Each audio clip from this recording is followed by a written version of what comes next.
Get out of the car now! Hands where I can see them! Officer Derek Holloway ripped open the Mercedes door, grabbed the black woman by her arm, and dragged her onto the asphalt.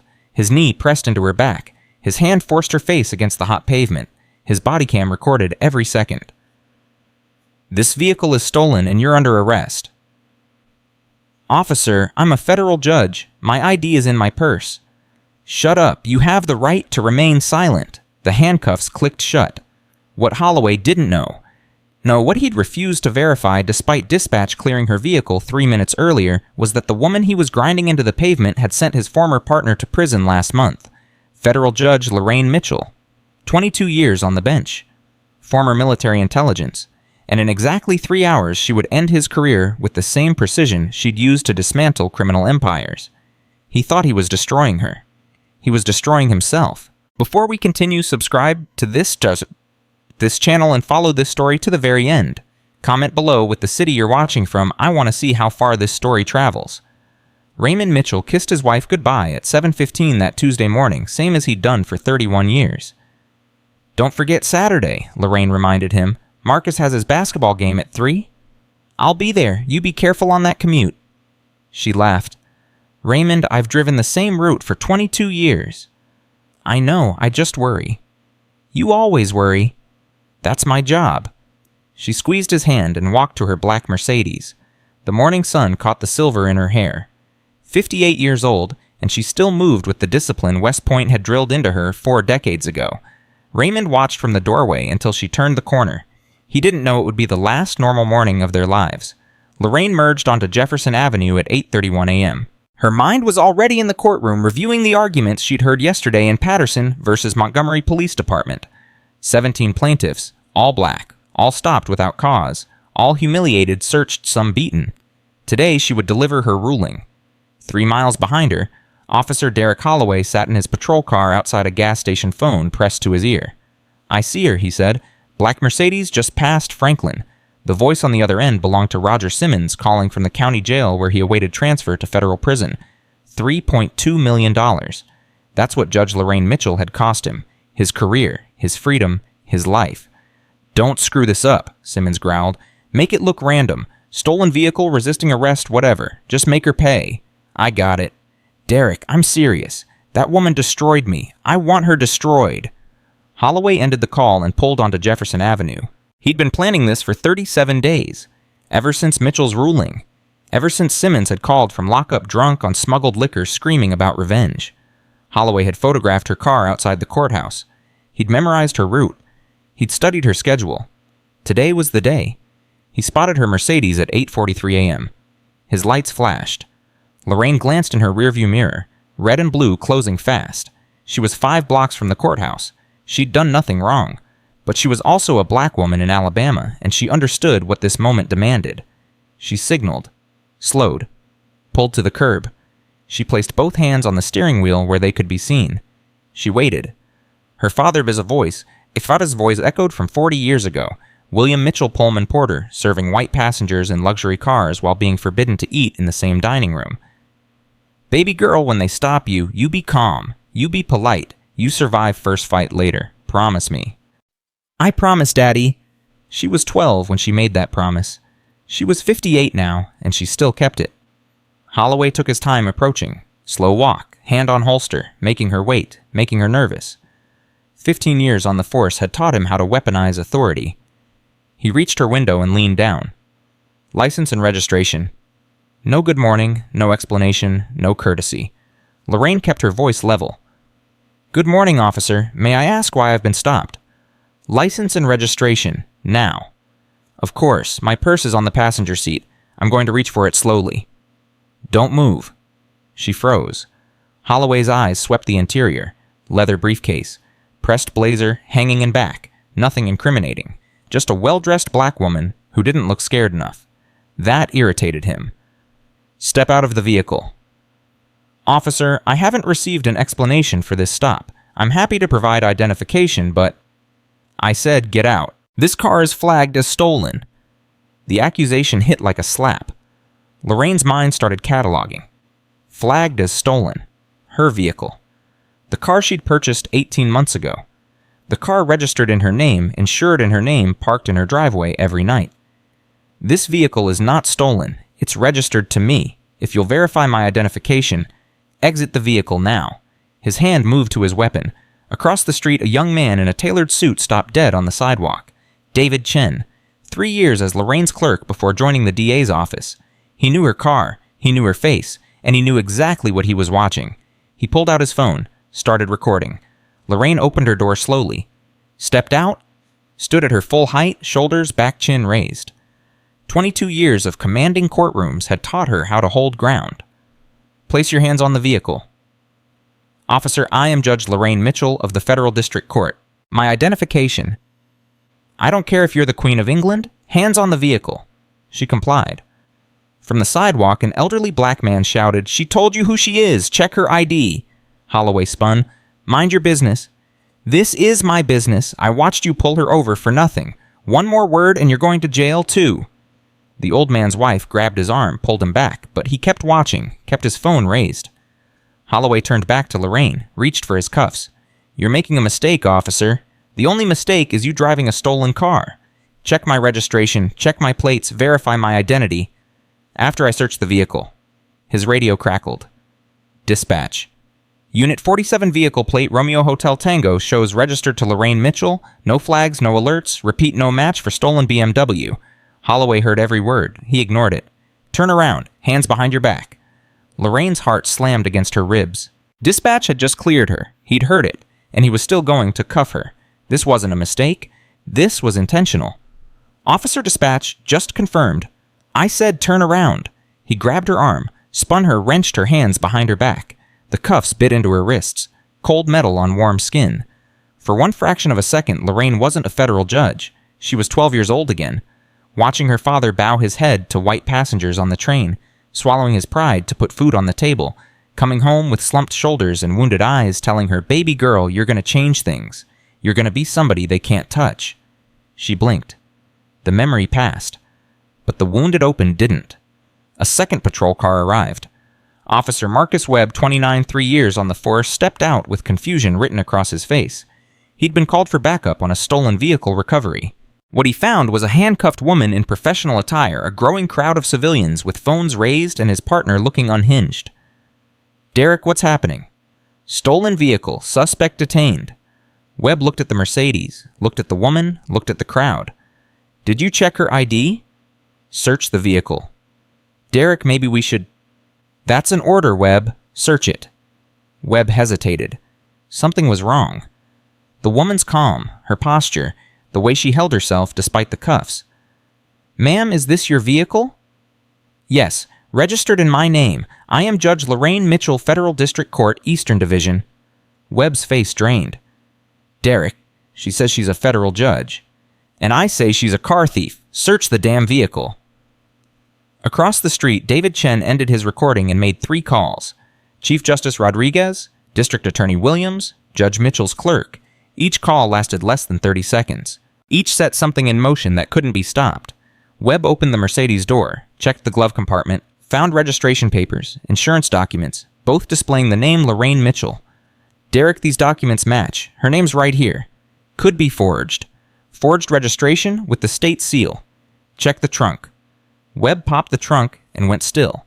Inside, hanging in a garment bag, were judicial robes. Black fabric, white collar, federal seal embroidered on the pocket. Next to them, a leather briefcase. The top file visible through the opening, Patterson Verta Montgomery Police Department ruling. "Derek? What? You need to see this." Holloway walked to the trunk, looked inside, saw the robes, saw the seal, saw his career ending in real time, but 15 years of never admitting fault kicked in. Never back down, never show weakness, push through. "Anyone can buy a costume?"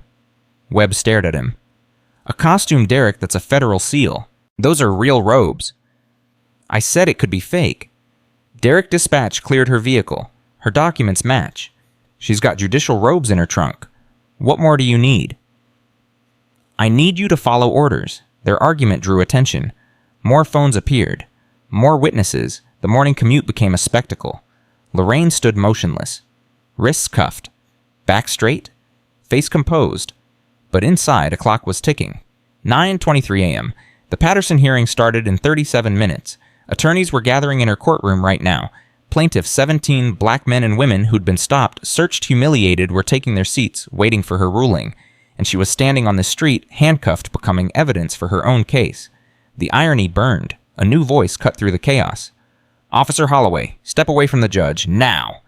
Lieutenant Diana Foster, 48 years old, 20 years on the force. The one supervisor who'd flagged Holloway's pattern of stops 3 years ago. The one who'd written memos nobody read. The one who'd been ignored, dismissed, told she was overreacting. She wasn't overreacting. She'd watched Holloway stop that Mercedes 3 blocks back, recognized Judge Mitchell's plates. Followed at a distance, praying he wouldn't do what she knew he would do. He did it anyway. Lieutenant, this is my stop. This is a Federal Judge Holloway. Remove those handcuffs immediately. The vehicle matches. Dispatch cleared her vehicle 4 minutes ago. I heard the call. Remove the handcuffs or I will remove you. Holloway didn't move. Foster's voice dropped to ice. That's a direct order, officer. Comply or face insubordination charges on top of everything else you've done today. Webb practically lunged for the cuffs. His hands shook as he unlocked them. I'm sorry, ma'am. I'm so sorry. The metal fell away. Lorraine rubbed her wrists. Red marks circled both impressions where the cuffs had pressed too tight. Evidence. Physical evidence of unlawful detention. Judge Mitchell. Foster approached with careful respect. I'm Lieutenant Foster. I apologize for this situation. Thank you, Lieutenant. I need to document what happened. Would you prefer here or at the station? Lorraine considered. The station meant more witnesses, more records, a longer paper trail. The station, but I have conditions. Name them. I make one phone call before we leave. All body camera and dash camera footage is preserved immediately, and I want Officer Holloway's complete personnel file on my desk within the hour. Foster nodded. Done. She turned to Holloway. You're relieved of duty. Surrender your weapon and radio. You can't. I just did. Webb escorted him to my vehicle. As Webb led Holloway away, the older officer's face cycled through emotions. Anger, denial, fear. The dawning realization that everything he'd built for 15 years was collapsing. Lorraine pulled out her phone. Marcus, it's Judge Mitchell. I've been detained during a traffic stop. Officers Holloway and Webb, Jefferson, and Oak. Lieutenant Foster is handling it. The Patterson hearing needs to be delayed 1 hour. She listened. Yes, exactly like the Patterson case. Have David Chen meet me at Central Precinct with the case files. And Marcus, this is about to become the most significant police misconduct case in this district's history. Make sure everyone is ready. She ended the call and looked at Foster. Let's go. The drive took 11 minutes. Foster glanced in the rearview mirror. The judge sat with perfect posture, hands folded, expression unreadable. Your Honor, may I ask something? Go ahead. When did you know this wasn't random? Lorraine's answer came without hesitation. His first words. He demanded license and registration. No greeting, no explanation, no stated reason for the stop. That's not training failure, that's intent. Foster absorbed this. You think he targeted you specifically? I think there's a connection between this stop and my ruling against Officer Roger Simmons last month. Simmons was Holloway's partner for 6 years. Foster's hands tightened on the wheel. Simmons, the one who beat that teenager. Tyrone Williams, 18 years old, broken taillight. Simmons fractured his orbital bone, broke 3 ribs, ruptured his spleen. The body camera showed Tyrone with his hands raised, begging him to stop. And you found Simmons liable. The jury found Simmons liable. I just made sure he couldn't hide behind qualified immunity. So Simmons called Holloway from jail. That would be my assessment, but I'm not the investigator, Lieutenant. Today, I'm the evidence. The precinct came into view, news vans already gathering. Word traveled fast when a federal judge got detained. Foster pulled into the secure entrance. I'll take you to the administrative wing. Chief Martinez is waiting. I expected he would be. They entered through the back. Officers fell silent as they passed. Whispers followed. That's her?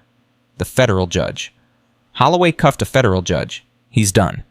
Chief Robert Martinez stood outside the conference room, phone pressed to his ear. He saw Lorraine approaching and ended his call so fast he nearly dropped the phone. Judge Mitchell, I cannot begin. Chief Martinez, I need 3 things. Complete dispatch recordings from this stop, Officer Holloway's full personnel file, Officer Webb's formal statement. Martinez blinked. He'd expected rage. Threats, demands for Holloway's head on a platter. Instead, he faced a woman collecting evidence. Of course, anything you need. I also need to know why Officer Holloway was outside my courthouse 2 weeks ago off-duty photographing my vehicle. Martinez went pale. I don't have information about that. Then get it, because in approximately 2 hours I'll be presiding over Patterson versus Montgomery Police Department. What happened this morning suggests the case has more merit than even the plaintiffs realized. Martinez opened his mouth. His phone buzzed. He looked at the screen. The Attorney General's office. They're sending a representative. Expected. Now I'd like to speak with Officer Webb, alone. Martinez gestured toward the conference room like a man surrendering territory. Lorraine entered. Foster took position by the door. Webb arrived 3 minutes later. Rumpled uniform. Red-rimmed eyes. The look of a man watching his life implode. Sit down, Officer Webb. He sat. I'm going to ask you questions. You can have union representation if you want it. Webb shook his head. I just want to tell the truth. Tell me about the dispatch call. He swallowed. We got a report around 8:45. Stolen vehicle, black sedan, possibly BMW, partial plate ending JKW, Highland District. When did you arrive at my location? On 9/16. Officer Holloway had already stopped you. What did he tell you? Webb's eyes dropped. He said confirmed stolen vehicle match. Said you were being uncooperative. Was I uncooperative? No, ma'am. You were calm. You asked for explanation. You offered ID. Did Holloway allow me to show identification? No. Did you suggest he verify my ID before escalating? Yes. What did he say? He told me to search the vehicle. And when you found my judicial robes... Webb looked up, anguish in his eyes. I told him immediately, showed him the seal. He said anyone could buy a costume. Lorraine nodded slowly. Officer Webb did dispatch inform Holloway my vehicle wasn't stolen before he put me in cuffs. I wasn't on scene yet. I'll tell you what the recordings will show. Dispatch cleared my vehicle at 9:12. Holloway called for backup at 9:14 claiming confirmed stolen vehicle. He knew my car wasn't stolen and he proceeded anyway. Webb's face crumpled. Oh, God. One more question. Have you witnessed Holloway conduct similar stops, minority drivers, escalation without cause? The silence stretched. Webb thought about his career, his family, his pension. Then he thought about the woman who'd stood on that street handcuffed for driving her own car, maintaining dignity while Holloway tried to strip it away. Yes, more times than I can count. Thank you, Officer Webb. He stood, hesitated at the door. Judge Mitchell, I'm sorry. I should have done more. Yes, you should have, but you're doing it now. That matters. Webb left. Foster approached. Holloway's personnel file is being pulled, and Judge David Chen is here. He brought something you need to see. Chen entered with a laptop, his usual composure replaced by barely contained urgency. I started recording the moment I saw the stop, but I also contacted courthouse security. They pulled footage from 2 weeks ago. He turned the screen toward Lorraine. The video played. March 1st, 2:47 p.m. Officer Derek Holloway in civilian clothes walking through the courthouse parking lot. He stopped beside a black Mercedes, pulled out his phone, photographed the license plate, the VIN through the windshield, the interior. Then he followed the car's owner, Judge Lorraine Mitchell, as she walked toward the judicial entrance. He photographed her too. He was stalking you, Foster breathed. He planned this. Lorraine watched without expression, but inside pieces were falling into place. This wasn't impulsive racism. This was coordinated retaliation. Thomas, I need his phone records. Already requested. Chief Justice Rodriguez granted expedited discovery. We'll have them within the hour. And his connection to Simmons. Financial records show Holloway visited Simmons twice at county jail since your ruling. Visitor logs confirm. If they discuss targeting you, the jail phone recordings will show it. Lorraine sat back. For 22 years, she'd presided over cases of police misconduct, listened to black men and women testify about abuse, weighed evidence of patterns nobody wanted to acknowledge. Today, she'd become the evidence herself, and unlike so many before her, she had the power to do something about it. Thomas, contact the Chief Justice. Tell him I'll preside over Patterson versus Montgomery Police Department as scheduled. Expanded scope to include this morning's incident. Chen nodded. And Thomas, tell him to prepare for federal oversight proceedings. By end of day, this department will be under Justice Department supervision. The door opened. Chief Martinez entered with the department's legal counsel. Judge Mitchell, we need to discuss... There's nothing to discuss, Chief. She stood, gathered the evidence files. Officer Holloway targeted a federal judge in retaliation for a ruling against his former partner. He ignored dispatch confirmation that my vehicle wasn't stolen. He escalated a routine stop into unlawful detention. He handcuffed me on a public street while multiple civilians recorded his actions. She walked toward the door.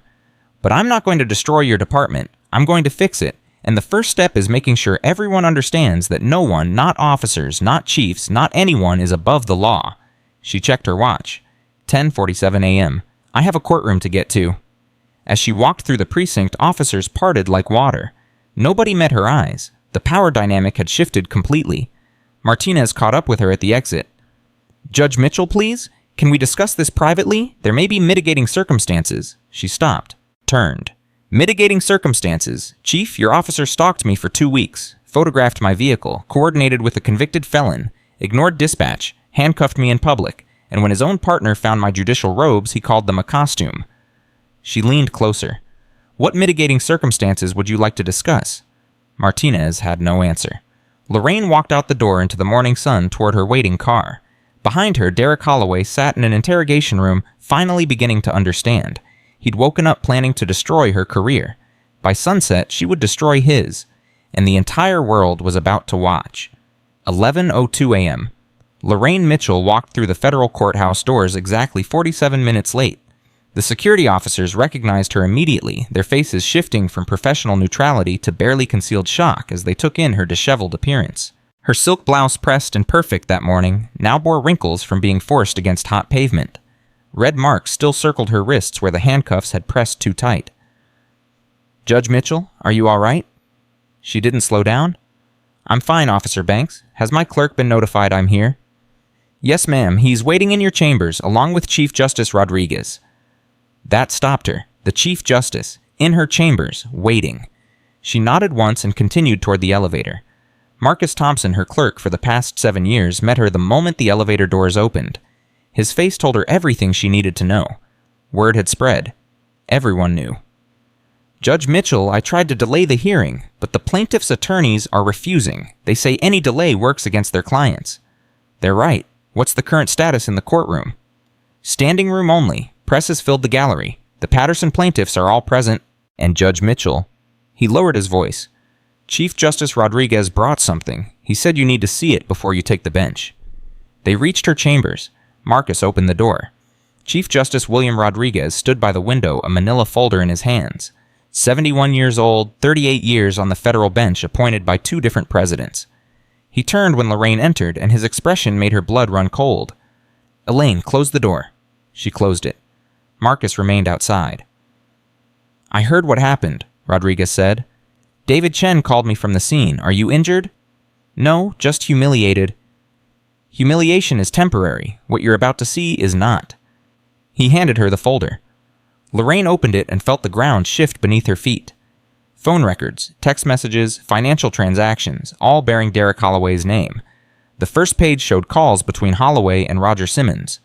14 calls in 37 days. The longest lasting 47 minutes placed 2 days after her ruling. The second page showed text messages. She destroyed my life. Someone needs to destroy hers. I got you, brother. Been watching her for 2 weeks. I know her schedule, her car, her route. Make it look random. Traffic stop gone wrong, resisting arrest, whatever works. Trust me, by the time I'm done, she'll wish she never heard our names. Lorraine's hands trembled, the first time they'd trembled all day. How did you get these? The Attorney General's office was already investigating Holloway. Separate case. Pattern of civil rights violations against minority drivers. They were building a case when David Chen's call came in. When they heard a federal judge had been targeted, they expedited everything. She turned to the third page. Financial records. 3 deposits totaling $15,000. All from accounts linked to Roger Simmons' wife. All made in the 2 weeks before this morning's stop. Holloway hadn't just targeted her out of loyalty. He'd been paid to do it. This is a conspiracy, Lorraine said. Premeditated targeting of a federal judge. It's more than that. Rodriguez took a breath. Keep reading. Page 4. Communication logs between Holloway and someone listed only as Contact D. Target confirmed for Tuesday. She's scheduled for Patterson ruling at 10 a.m. I'll hit her at 8:45 on Jefferson. By the time anyone figures out what happened, her credibility will be destroyed. Conflict of interest. She was arrested the same morning she ruled against police. The whole case gets thrown out. Lorraine looked up. They weren't just trying to humiliate me, they were trying to invalidate the Patterson ruling. If you'd been arrested this morning, really arrested, booked process defense attorneys could have argued bias. A judge detained by police hours before ruling against a police department, the whole case would be compromised. But I wasn't arrested. Lieutenant Foster intervened. They didn't plan for Foster. They didn't plan for David Chen recording everything. And they certainly didn't plan for you keeping your composure while being ground into the pavement. Rodriguez walked toward her. His voice dropped. Elaine, there's something else. Contact D. We traced the number. Who is it? Captain Gerald Morrison, Internal Affairs. The name hit like a physical blow. Gerald Morrison, 22 years in Internal Affairs. The man responsible for investigating police misconduct. The man who had dismissed every complaint against Derek Holloway for the past 3 years. He's been protecting Holloway, Lorraine said. More than protecting, he's been coordinating. Every complaint filed against Holloway crossed Morrison's desk. Everyone was buried. And according to these records, Morrison's been in contact with Roger Simmons since before your ruling. This goes higher than one officer. Much higher. And now you have a choice to make. Rodriguez placed his hand on her shoulder. You can recuse yourself from Patterson, hand it to another judge, step away from all of it, and let the Attorney General's investigation run its course. No one would blame you. Or you walk into that courtroom in 5 minutes and deliver the ruling you plan to deliver. You don't acknowledge what happened this morning. You don't give them any ammunition to claim bias. And then after the ruling, you use your authority as head of the Judicial Conduct Committee to launch an investigation that will tear this department apart. Lorraine looked at the folder in her hands. Evidence of corruption. Evidence of conspiracy. Evidence that men with badges had tried to destroy her to protect their own. She thought of the 17 plaintiffs waiting in her courtroom. Black men and women who had been stopped for driving while black. Searched without cause. Humiliated without consequence. They had waited years for justice.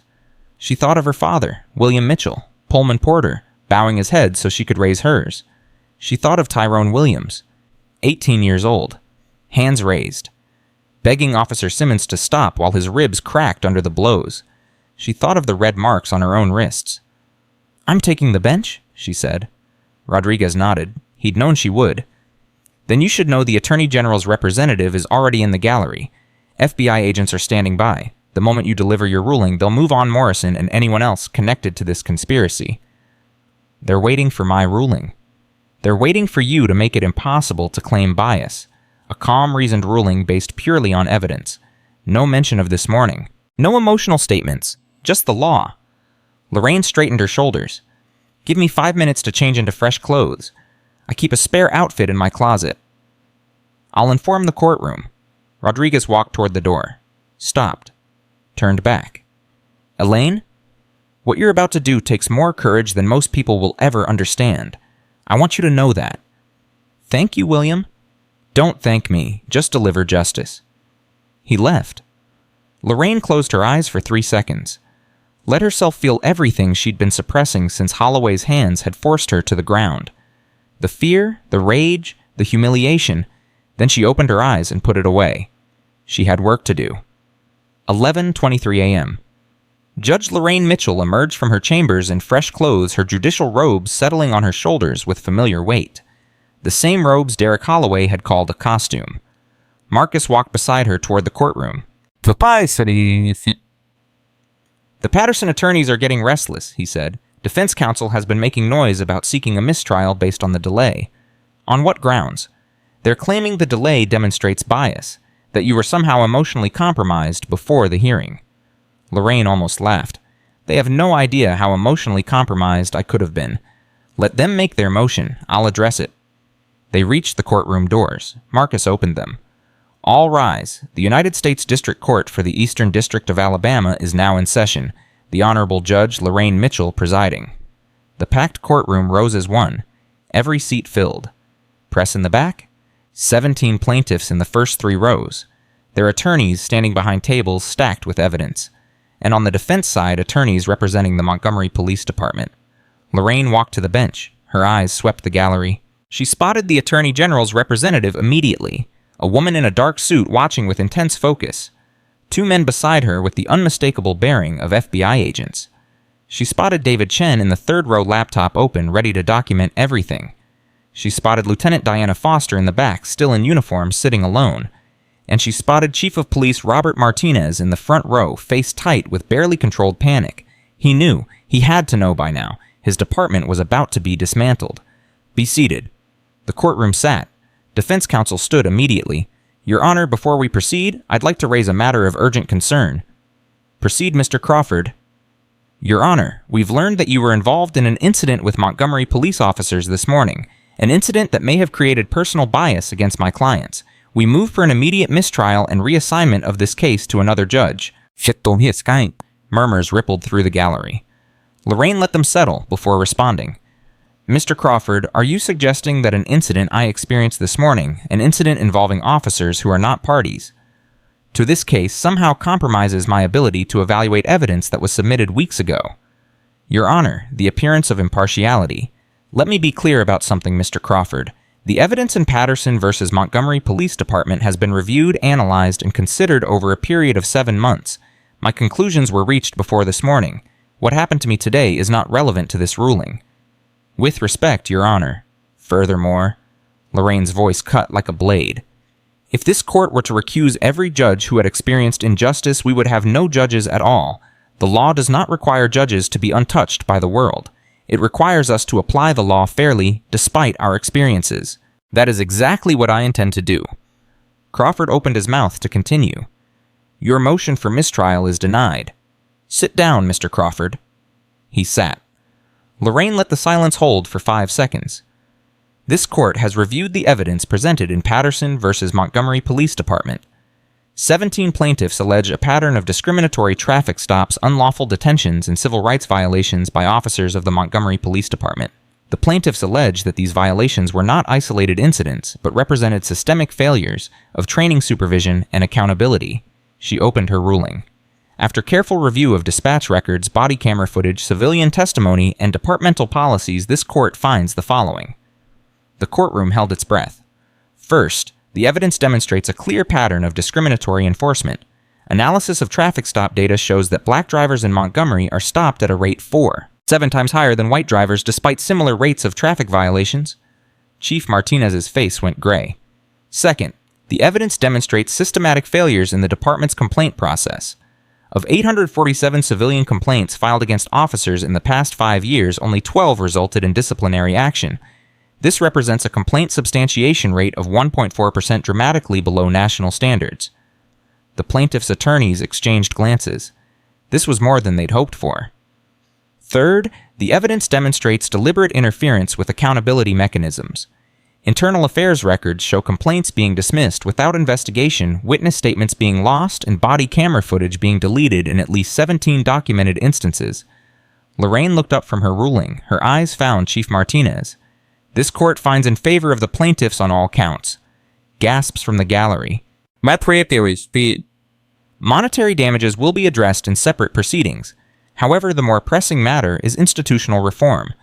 Based on the severity and scope of the violations documented in this case, this court finds that the Montgomery Police Department requires federal oversight to address systemic failures of constitutional policing."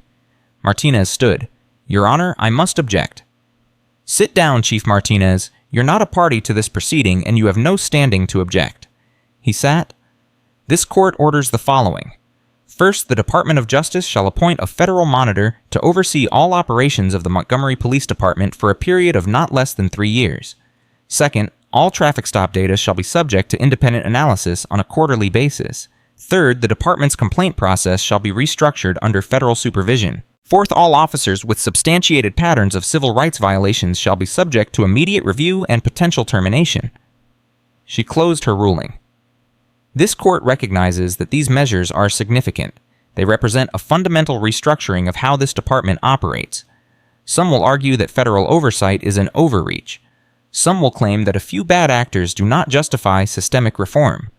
Her voice hardened. Those arguments fail for one simple reason.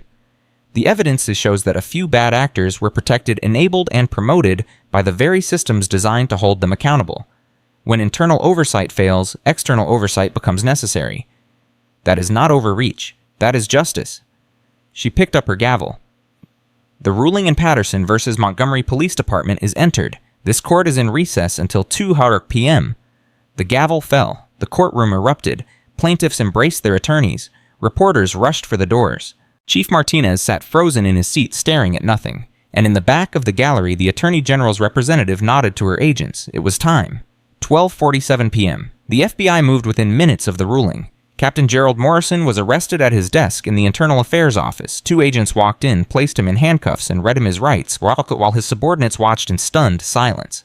Roger Simmons, already in federal custody, was transferred to maximum security pending additional charges: conspiracy to deprive civil rights, witness tampering, attempted obstruction of justice. Derek Holloway, still in an interrogation room at Central Precinct, saw the agents coming and knew it was over. Derek Holloway, you're under arrest for conspiracy to violate civil rights, false imprisonment, and filing false police reports. You have the right to remain silent. Holloway's voice cracked. I want a lawyer. You'll get one. Stand up. The handcuffs clicked around his wrists, the same sound he'd made Judge Mitchell hear that morning, the same cold metal, but this time they weren't coming off. 1:15 p.m. Lorraine sat in her chambers, finally alone. Marcus had brought her lunch, but it sat untouched on her desk. The adrenaline that had carried her through the ruling was fading, leaving something heavier in its wake. A knock at the door. Come in.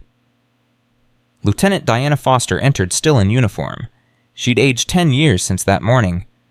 Judge Mitchell, I hope I'm not intruding. Not at all. Please sit. Foster sat across from her. For a moment, neither spoke. I came to tell you something, Foster said. Something I should have said years ago. What's that? I knew about Holloway. I knew he was dirty. I filed complaints. I documented patterns. I did everything the system asked me to do. Her voice broke slightly, and nothing happened. Ever.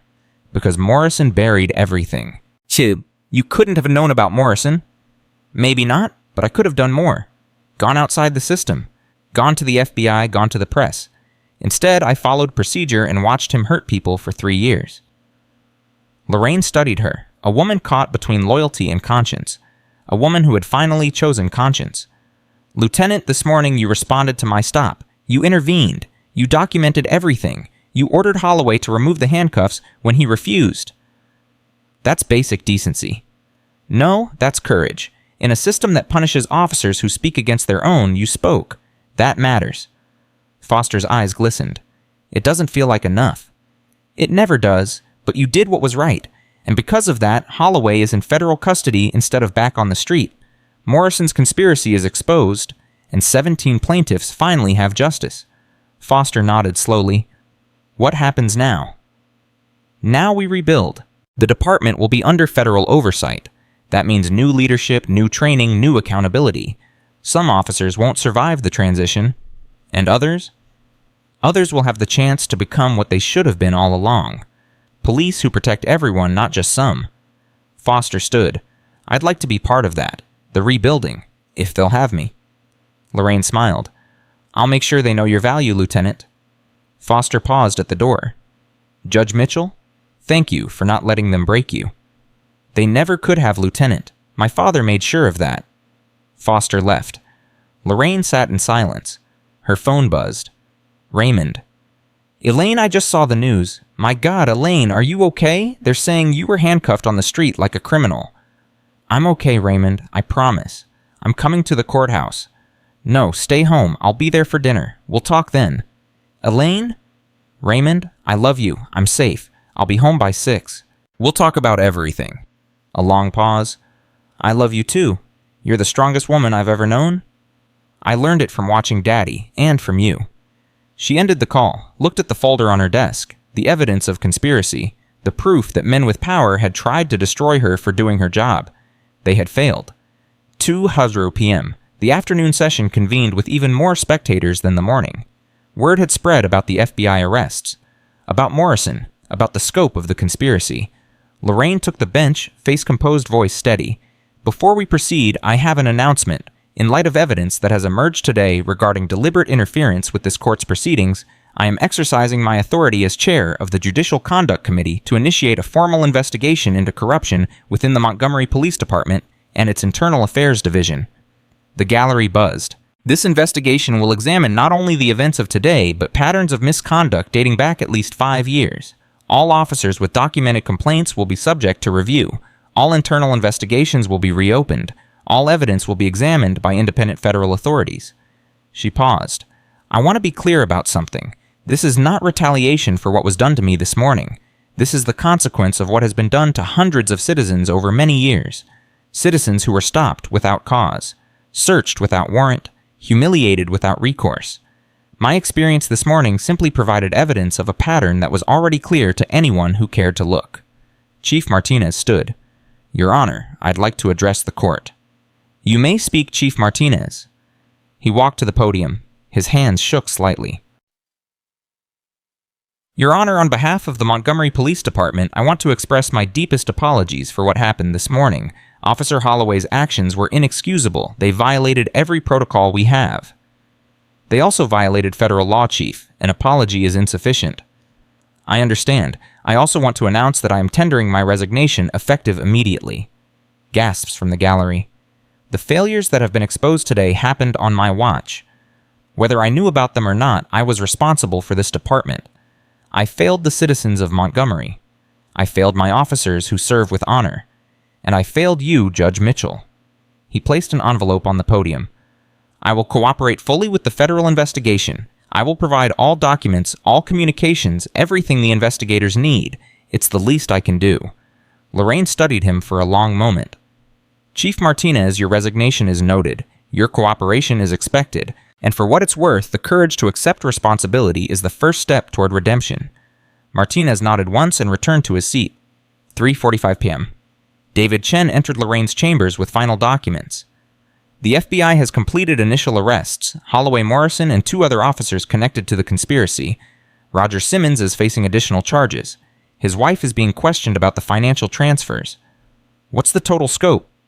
At least 6 officers directly involved. Another 12 who benefited from Morrison burying complaints against them. The investigation is expanding by the hour. Lorraine signed the documents he'd brought. Thomas, I need you to do something for me. Anything. Find Tyrone Williams, the young man Simmons beat 3 years ago. I want to meet with him.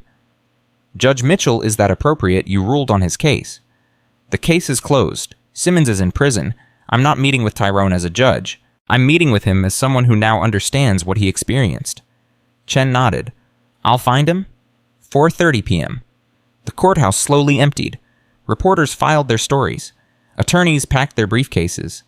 The plaintiffs and Patterson left arm in arm, some crying, some laughing, all finally vindicated. Lorraine stood at the window of her chambers looking out at the city she'd served for 22 years. Montgomery, a city of complicated history, a city that had witnessed some of the worst and best of American justice. Today she'd seen both. A soft knock at the door. Come in? Lieutenant Foster again. But this time she wasn't alone. Officer Marcus Webb stood behind her hat in hands, eyes red. Judge Mitchell, Officer Webb asked to speak with you. I told him it was up to you. Lorraine considered. The young officer who'd arrived as backup, who'd suggested checking her ID, who'd found her robes and tried to convince Holloway to stop, who had ultimately done nothing to prevent her from being handcuffed. Come in, Officer Webb. He entered like a man walking to his own execution. Foster left, closing the door behind her. Sit down. He sat. For a long moment, Lorraine let the silence do its work. I didn't come to make excuses, Webb finally said. I came to apologize, and to tell you something. I'm listening. 3 years ago, when I joined the department, Derek Holloway was my training officer. He taught me how to approach vehicles, how to talk to suspects, how to handle confrontations. Webb's voice wavered. He also taught me that certain people required more scrutiny, that certain neighborhoods were more dangerous, that certain drivers were more likely to be criminals. Did you believe him? I wanted to. It was easier to believe him than to challenge him. He had 15 years. I had nothing. And now? Webb looked at her directly for the first time. Now I know he was teaching me to violate everything I swore to protect. And I know that I let him. I let him put handcuffs on an innocent woman while I stood there questioning procedure instead of demanding justice. What do you intend to do about it? I already gave a full statement to the FBI. Everything I've witnessed in 3 years. Every stop that didn't feel right. Every time Holloway pushed boundaries. Every time I said nothing. That's a start, What else? Webb hesitated. I don't know if I should stay on the force. I don't know if I deserve to. Lorraine leaned back in her chair. Officer Webb, let me tell you something. 22 years ago, when I took my first case as a federal judge, I made a ruling I later realized was wrong. I was so focused on following precedent that I missed the injustice right in front of me. It took me 3 years to get that case reversed. But you fixed it. Eventually, the question isn't whether you've made mistakes. Everyone makes mistakes. The question is what you do after you recognize them. Webb absorbed this. I want to be part of the solution. I want to help rebuild the department, but I don't know if they'll let me after everything I've testified to. They'll let you because officers like you are exactly what the department needs. Officers who can recognize their own failures and commit to doing better. That's not weakness, Officer Webb. That's integrity. She stood. Go home, get some sleep. Tomorrow the real work begins, and I expect you to be part of it. Webb rose, extended his hand. Lorraine shook it. Thank you, Judge Mitchell. I won't let you down. Don't let yourself down, officer. That's the one that matters. 5:47 p.m. The courthouse was nearly empty when Lorraine finally gathered her things to leave. Marcus walked her to her car, providing an update on the evening news coverage. Every major network was leading with the story. Judge detained by police hours before ruling against police department. FBI arrests follow. Police chief resigns. They're calling it the biggest police corruption scandal in Alabama history, Marcus said. It's not over yet. There's still work to do. There's always work to do, but Judge Mitchell, you should know something. What's that? The Patterson plaintiffs asked me to give you a message. They said to tell you that you gave them their dignity back today. Not just the ruling, the way you walked into that courtroom after everything that happened. They said it meant more than they could express. Lorraine felt her throat tighten. Tell them the dignity was always theirs. I just helped them claim it. She reached her car, the same black Mercedes, the same license plate, the same vehicle that had started all of this. She slid behind the wheel. Raymond was waiting at home. Dinner. Conversation. The comfort of 31 years of marriage. But first, she allowed herself one moment. She gripped the steering wheel and closed her eyes. This morning, she had been forced to the ground by a man who saw only her skin color. He had ignored her credentials, dismissed her identity, violated her rights. Tonight, that man was in federal custody. His conspiracy was exposed. His department was under investigation. And she was still standing, still a judge, still committed to justice. Her father had been right. Survive first, fight later. She had survived, and she had won. 6:23 p.m. Lorraine pulled into her driveway as the last light of day faded over Montgomery. The house looked the same as it had that morning. White columns, red door, American flag hanging still in the windless evening. But nothing was the same. Raymond opened the front door before she could reach it. His face told her he'd been watching from the window, waiting, counting the minutes since her call. Elaine? He pulled her into his arms and held her like he was afraid she might disappear. 31 years of marriage, and she'd never felt him shake like this. I saw everything, he said against her hair. I watched the news. They showed the bystander videos. They showed him putting you on the ground. They showed... His voice cracked. They showed him putting his knee on your back. I'm okay, Raymond. You're not okay. Nobody could be okay after that. She pulled back to look at him. 70 years old. A retired Army colonel, the man who'd faced combat in 3 different wars, and he had tears streaming down his face. Raymond, I need you to listen to me. I should have been there. I should have driven you to work. I should have... Raymond, listen. He stopped. What happened today was not random. It was planned. Officers targeted me because of my ruling against Roger Simmons. They paid another officer to stop me, humiliate me, destroy my credibility, and they failed. Raymond's face hardened, the soldier replacing the husband. Who? Derek Holloway, Gerald Morrison from Internal Affairs, possibly others we haven't identified yet. The FBI is handling it. Morrison, I know that name. He came to my retirement ceremony, shook my hand, thanked me for my service. He's in federal custody now. Raymond was quiet for a long moment. What do you need from me? I need you to be my husband, not my protector, not my investigator, just my husband. Can you do that? He cupped her face in his hands. I've been doing that for 31 years. I'm not stopping now. 7:15 p.m. They sat at the kitchen table, dinner untouched. Lorraine had told him everything. The stop, the handcuffs, The evidence David Chen had gathered, the phone records showing the conspiracy, the FBI arrests. Raymond listened without interrupting. When she finished, he asked one question. How deep does this go? We don't know yet. Morrison was protecting Holloway for years. That kind of protection doesn't happen in isolation. There have to be others. What about Chief Martinez? He resigned. Claims he didn't know. You believe him? Lorraine considered the question. She'd spent 22 years reading people from the bench. Liars, truth-tellers, the scared, the defiant. I believe he didn't know about the conspiracy against me specifically, but he knew his department was broken. He knew complaints were being buried. He chose not to look too closely. That's still guilt? A different kind. Willful blindness instead of active participation. The FBI will sort it out. The doorbell rang. Raymond tensed. You expecting anyone? No?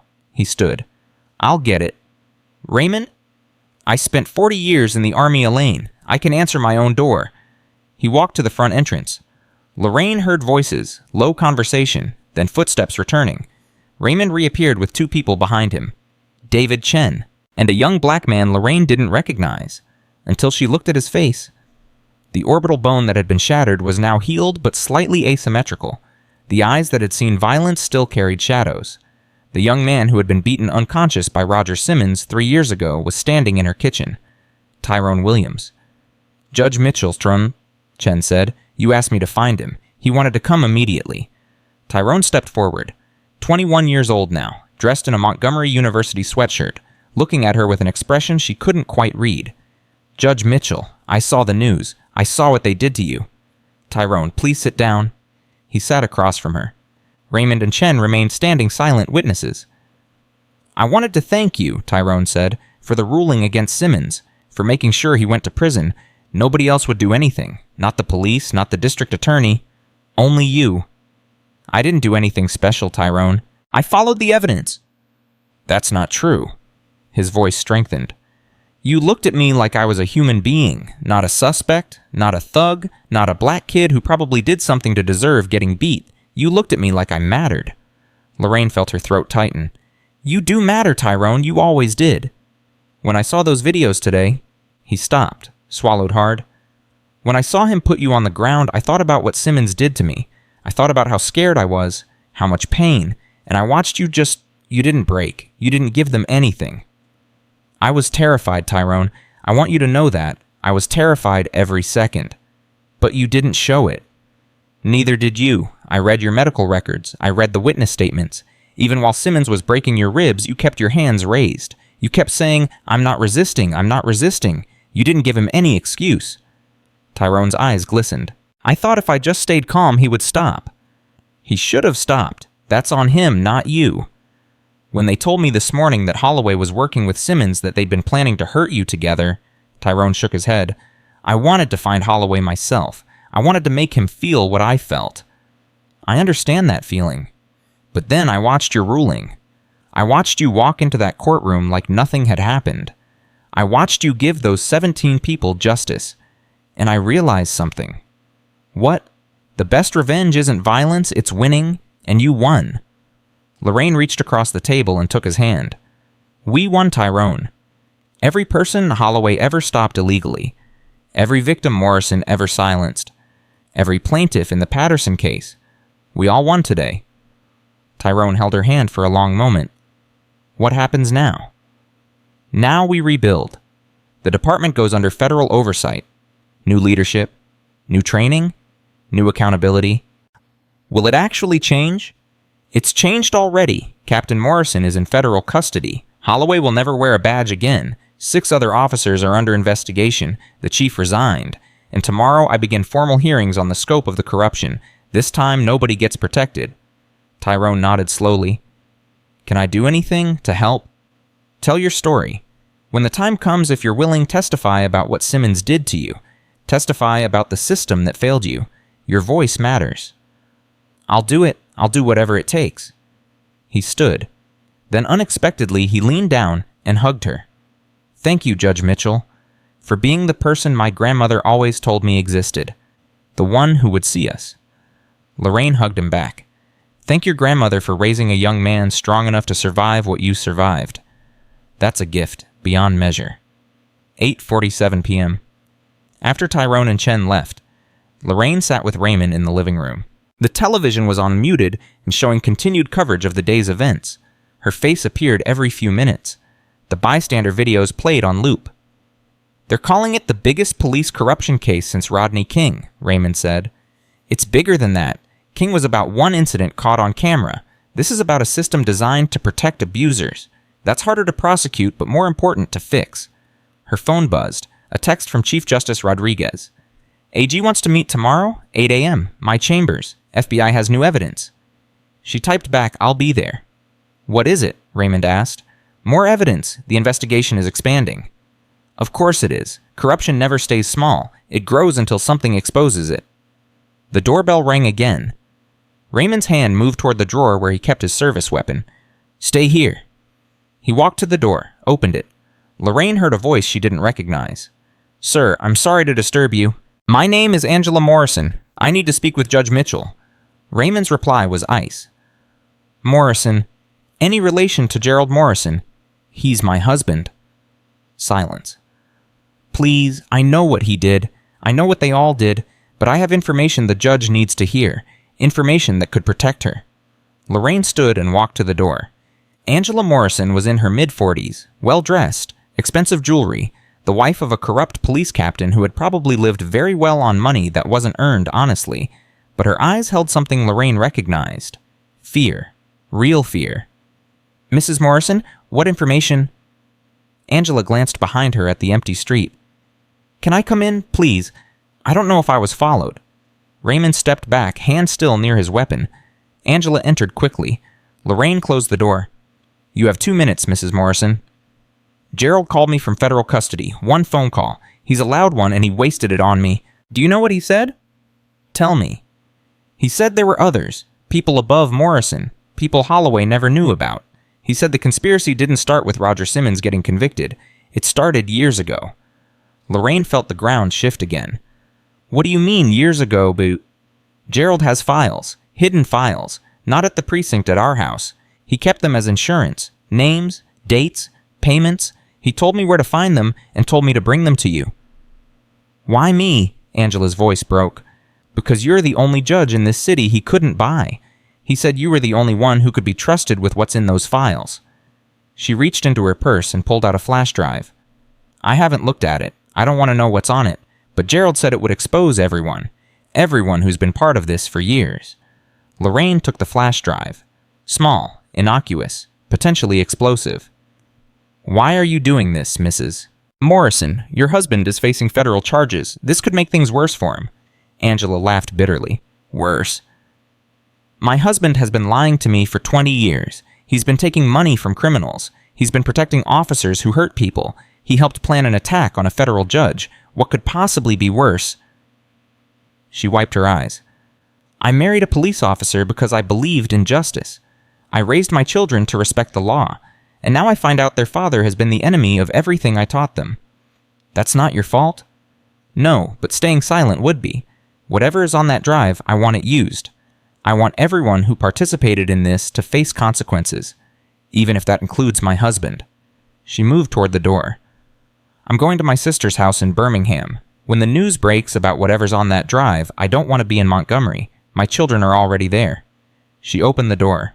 Stopped. Judge Mitchell. "When you rule on my husband's case, and you will, I want you to know something. He wasn't always like this. When we first married, he actually believed in protecting people. Something changed him. The system changed him." "The system didn't change him, Mrs. Morrison. It revealed him. Good people don't become corrupt. They choose corruption when it becomes convenient." Angela nodded sadly. "Maybe you're right. I hope for your sake you never have to find out how easy that choice can be." She disappeared into the night. 9:34 p.m. Lorraine sat at her home office desk, laptop, open flash drive inserted. Raymond stood behind her. "Should we call the FBI?" "I need to know what we're dealing with first." She opened the drive. Hundreds of files, organized by year, going back 12 years. She clicked on the oldest folder. The first document was a list of names. Police officers. City officials.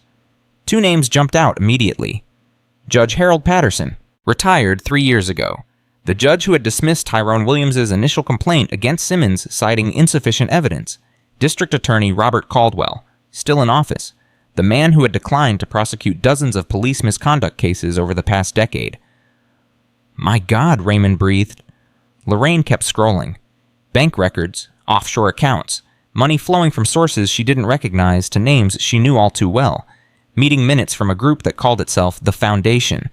Notes discussing which officers to protect, which complaints to dismiss, which judges to approach. And there in a file dated 2 years ago, a strategy document. Target Judge Lorraine Mitchell, threat level high, known for ruling against department interests, cannot be bought, must be neutralized through alternative means. Alternative means. That phrase echoed in her mind. They'd been planning to come after her for 2 years, long before the Simmons case, long before Holloway stopped her on Jefferson Avenue. Elaine? Raymond's voice was tight. Look at that name. He pointed to a signature at the bottom of the document. Senator William Garrett, United States Senate, Chairman of the Judiciary Committee. The man who had the power to approve or block federal judicial appointments. The man who had spoken at her confirmation hearing 22 years ago. The man who had called her a shining example of American justice. He was part of this. Lorraine closed the laptop. Her hands were shaking. This isn't just police corruption, she said. This is a network. Police, prosecutors, judges, politicians, all connected, all protecting each other. What do we do? We do exactly what Angela Morrison asked. We expose everything, but carefully. If Senator Garrett is involved, we're dealing with power at the highest levels. One wrong move and they'll find a way to bury this. They tried to bury you today. They failed. Something break is. Today was one officer and one captain. This is bigger, much bigger. She picked up her phone, dialed David Chen. Thomas, I need you to come back, tonight, and bring someone from the FBI, someone you trust completely, not local, Washington. A pause. Judge Mitchell, what happened? I have evidence of a conspiracy that goes far beyond what we uncovered today. Federal officials, a sitting senator, possibly more. Long silence. I'll make calls, 2 hours. Make it 1, we're running out of time. 10:52 p.m. David Chen arrived with a woman Lorraine didn't recognize. Mid-30s, sharp eyes, FBI credentials identifying her as Special Agent Sarah Reeves, Public Corruption Unit, Washington, D.C. Agent Reeves, thank you for coming on short notice. Mr. Chen said you have evidence that couldn't wait until morning. Given what's already happened today, I'm inclined to believe him. Lorraine handed her the flash drive. This was given to me tonight by Angela Morrison, Gerald Morrison's wife. She says her husband kept these files as insurance. I've reviewed some of them. The implications are significant. Reeves inserted the drive into her laptop. Her expression remained neutral as she clicked through files. Then she stopped. Senator Garrett? You recognize the name? The FBI has been investigating Senator Garrett for 18 months. Campaign finance irregularities. Suspicious relationships with police unions. Payments that don't match his official income. Reeves looked up. We've never been able to find the connection. This might be it. What does this mean for my case? It means your traffic stop this morning wasn't just retaliation for one ruling. It was part of a systematic effort to remove judges who threaten the network's interests. You're not the first judge they've targeted. Who else? Reeves hesitated. Looked at Chen, looked at Raymond. Judge Patricia Okonkwo, Second Circuit, ruled against qualified immunity in 3 major cases. Died in a car accident 2 years ago. Single vehicle, no witnesses. The room went cold. You think she was murdered? I think the circumstances were suspicious enough that we never closed the file. Judge Mitchell, you need to understand what you're dealing with. This isn't just corruption. This is organized criminal activity at the highest levels of government. And Holloway Morrison, they were just foot soldiers. Expendable assets. When the plan to discredit you failed, they became liabilities. Notice how quickly the FBI was able to move today. That wasn't just because of your traffic stop. It was because people higher up needed Morrison silenced before he could talk. Lorraine processed this. So Morrison reaching out to his wife, giving her these files, that was him trying to save himself. Or expose the people who were about to sacrifice him. Either way, this flash drive changes everything. Reeves stood. Judge Mitchell, I need to take this evidence to Washington immediately, but before I go, I need to ask you something important. What? Are you willing to see this through, not just the local investigation, the entire network, Senator Garrett, whoever else is involved? It could take years. It will be dangerous. I have already been targeted once. Lorraine looked at Raymond. He nodded once. She looked at Chen. He nodded. She looked back at Reeves. Agent Reeves, I've spent 22 years pursuing justice within the system. Today I learned the system is more broken than I ever imagined. The answer to your question is yes. Whatever it takes, however long it takes. I'm seeing this through. Reeves allowed herself a small smile. Then I'll be in touch. Secure channels only. Trust no one in local law enforcement. And Judge Mitchell. Yes. You might want to consider federal protection. After tonight, there will be people who want to make sure you don't make it to the next hearing. 12:17 a.m. Raymond checked the locks for the third time. Lorraine sat in the dark living room, unable to sleep. The weight of what she'd learned pressed down like a physical force. Senator William Garrett, a man she'd known for decades, a man who had written recommendations for her judicial appointments, a man who had sent her flowers when her mother died, a man who had signed a document calling for her neutralization. You should sleep, Tom, Raymond said, joining her on the couch. I can't. Every time I close my eyes, I see that list of names. I see how deep this goes. It's not your burden to carry alone. No, but I'm the one holding the evidence now. I'm the one they failed to stop. That makes me the threat. You've always been a threat to people like them. That's why they wanted you gone. Lorraine leaned against him. Raymond, I need to ask you something, and I need you to be honest. Always. Are you afraid of what comes next? He was quiet for a long moment. I'm afraid of losing you. I've been afraid of that every day since we got married, but I'm not afraid of the fight.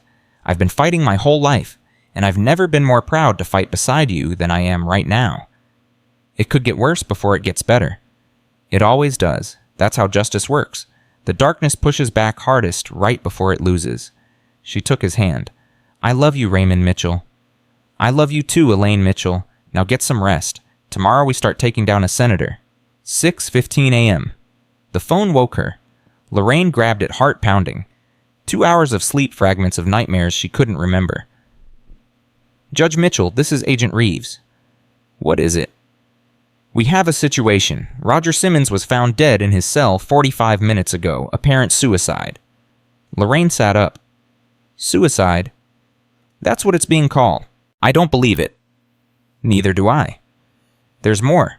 Senator Garrett announced an emergency press conference for 8 a.m. this morning. He's getting ahead of something. We don't know what yet. He knows the files are out.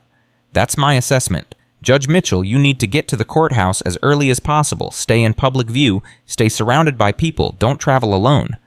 I understand. I'll have agents on site within 2 hours. Until then, trust no one in uniform. The line went dead. Lorraine turned to Raymond. Roger Simmons is dead. They're calling it suicide. Raymond's jaw tightened. They're cleaning house. And Senator Garrett is holding a press conference. He's going to try to spin this before the evidence goes public. Then we need to move faster than he does. 7:42 a.m. Lorraine arrived at the courthouse with Raymond at her side. Chen met them at the entrance. Senator Garrett's press conference is starting in 18 minutes, Ranzikinen, Chen said. Every news outlet in the country is covering it. What's his angle? Unknown, but his staff has been making calls all morning, reaching out to every media contact they have. Whatever he's planning, it's coordinated. They entered Lorraine's chambers. Chief Justice Rodriguez was already there, watching a television mounted on the wall. Elaine, you've seen the news about Simmons. Agent Reeves called me. This is moving faster than anyone anticipated. Garrett knows he's exposed. He's going to try to discredit the evidence before it can be authenticated. How? Rodriguez's face was grim. By discrediting you. 8:70 a.m. Senator William Garrett stepped to the podium.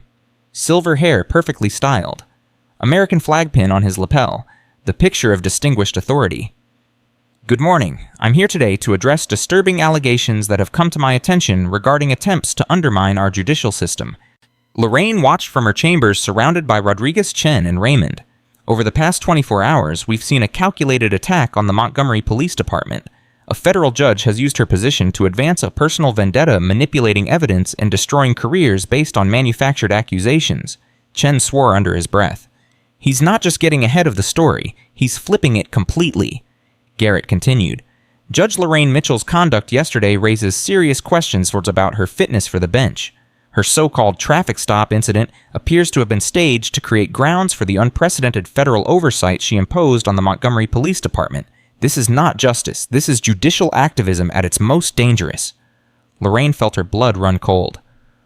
I am calling for an immediate investigation into Judge Mitchell's conduct. I am also calling for the suspension of federal oversight until an independent review can be completed. The good officers of the Montgomery Police Department deserve better than to have their careers destroyed by a rogue judge with a political agenda. Rodriguez turned off the television. He just declared war.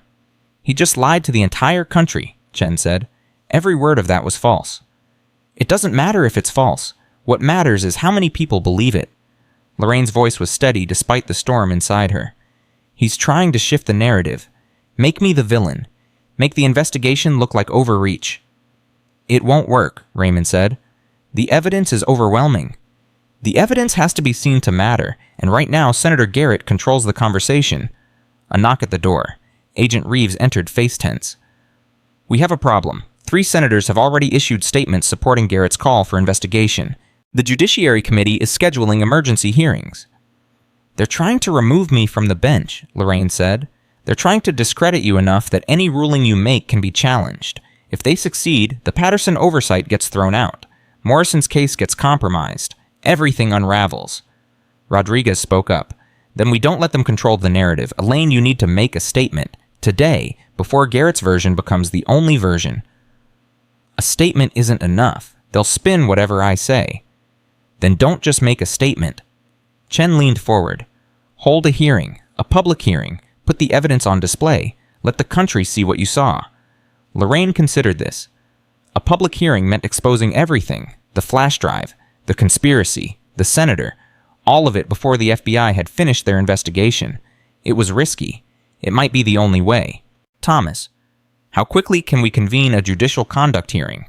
For something this significant, normally weeks. But given the circumstances, Chief Justice Rodriguez could authorize an emergency session. All eyes turned to Rodriguez. He didn't hesitate. The hearing will convene at 2 p.m. today. I'll notify all relevant parties. Senator Garrett wants a public spectacle. We'll give him one he didn't expect. 9:45 a.m. The next 4 hours were controlled chaos. Chen coordinated with the FBI to authenticate the flash drive evidence. Rodriguez contacted every member of the Judicial Conduct Committee. Lorraine prepared her presentation organizing 12 years of conspiracy into a coherent timeline. Media requests flooded the courthouse. Reporters jammed the hallways. The story had exploded beyond Montgomery, beyond Alabama, becoming a national obsession. At 11:30 a.m., Lorraine received a call. Judge Mitchell, this is Senator Garrett. She almost dropped the phone. Senator? I think we should talk before this afternoon's hearing. There may be a way to resolve this situation that benefits everyone. What kind of resolution did you have in mind? You withdraw the Patterson oversight. I withdraw my call for investigation. The FBI backs off Morrison and the others. Everyone walks away. And the evidence of conspiracy, the payments. The murdered judge? Silence? I don't know what evidence you think you have, Judge Mitchell, but I promise you pursuing this path will destroy you. Not just your career, your family, your reputation, everything.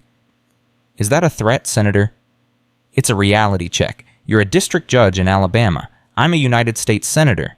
I've survived scandals you can't imagine. I have friends in places you can't reach. Walk away now while you still can. Lorraine's grip tightened on the phone.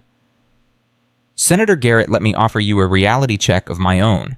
22 years ago, I stood in your committee room and swore an oath to uphold the Constitution. I've kept that oath every day since. You apparently abandoned yours the moment it became inconvenient. You're making a mistake. No, you made the mistake. Yesterday, when your people put me on the ground, when they cuffed me, when they tried to destroy me, you made the mistake of thinking I would break. This isn't over, Judge Mitchell. You're right, it's just beginning. I'll see you at 2 p.m. She hung up. Raymond, who had heard every word, walked over and put his hand on her shoulder. He's scared. He should be. In 3 hours, the whole country is going to learn who he really is. 1:47 p.m. The courthouse auditorium was standing room only, every seat filled.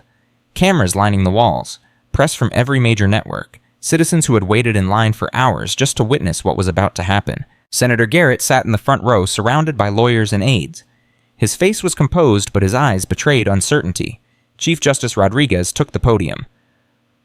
This emergency session of the Judicial Conduct Committee has been convened to address matters of urgent public concern. Judge Lorraine Mitchell will present evidence regarding a pattern of corruption affecting the administration of justice in this district and beyond. He turned to Lorraine. Judge Mitchell, you may proceed. She rose.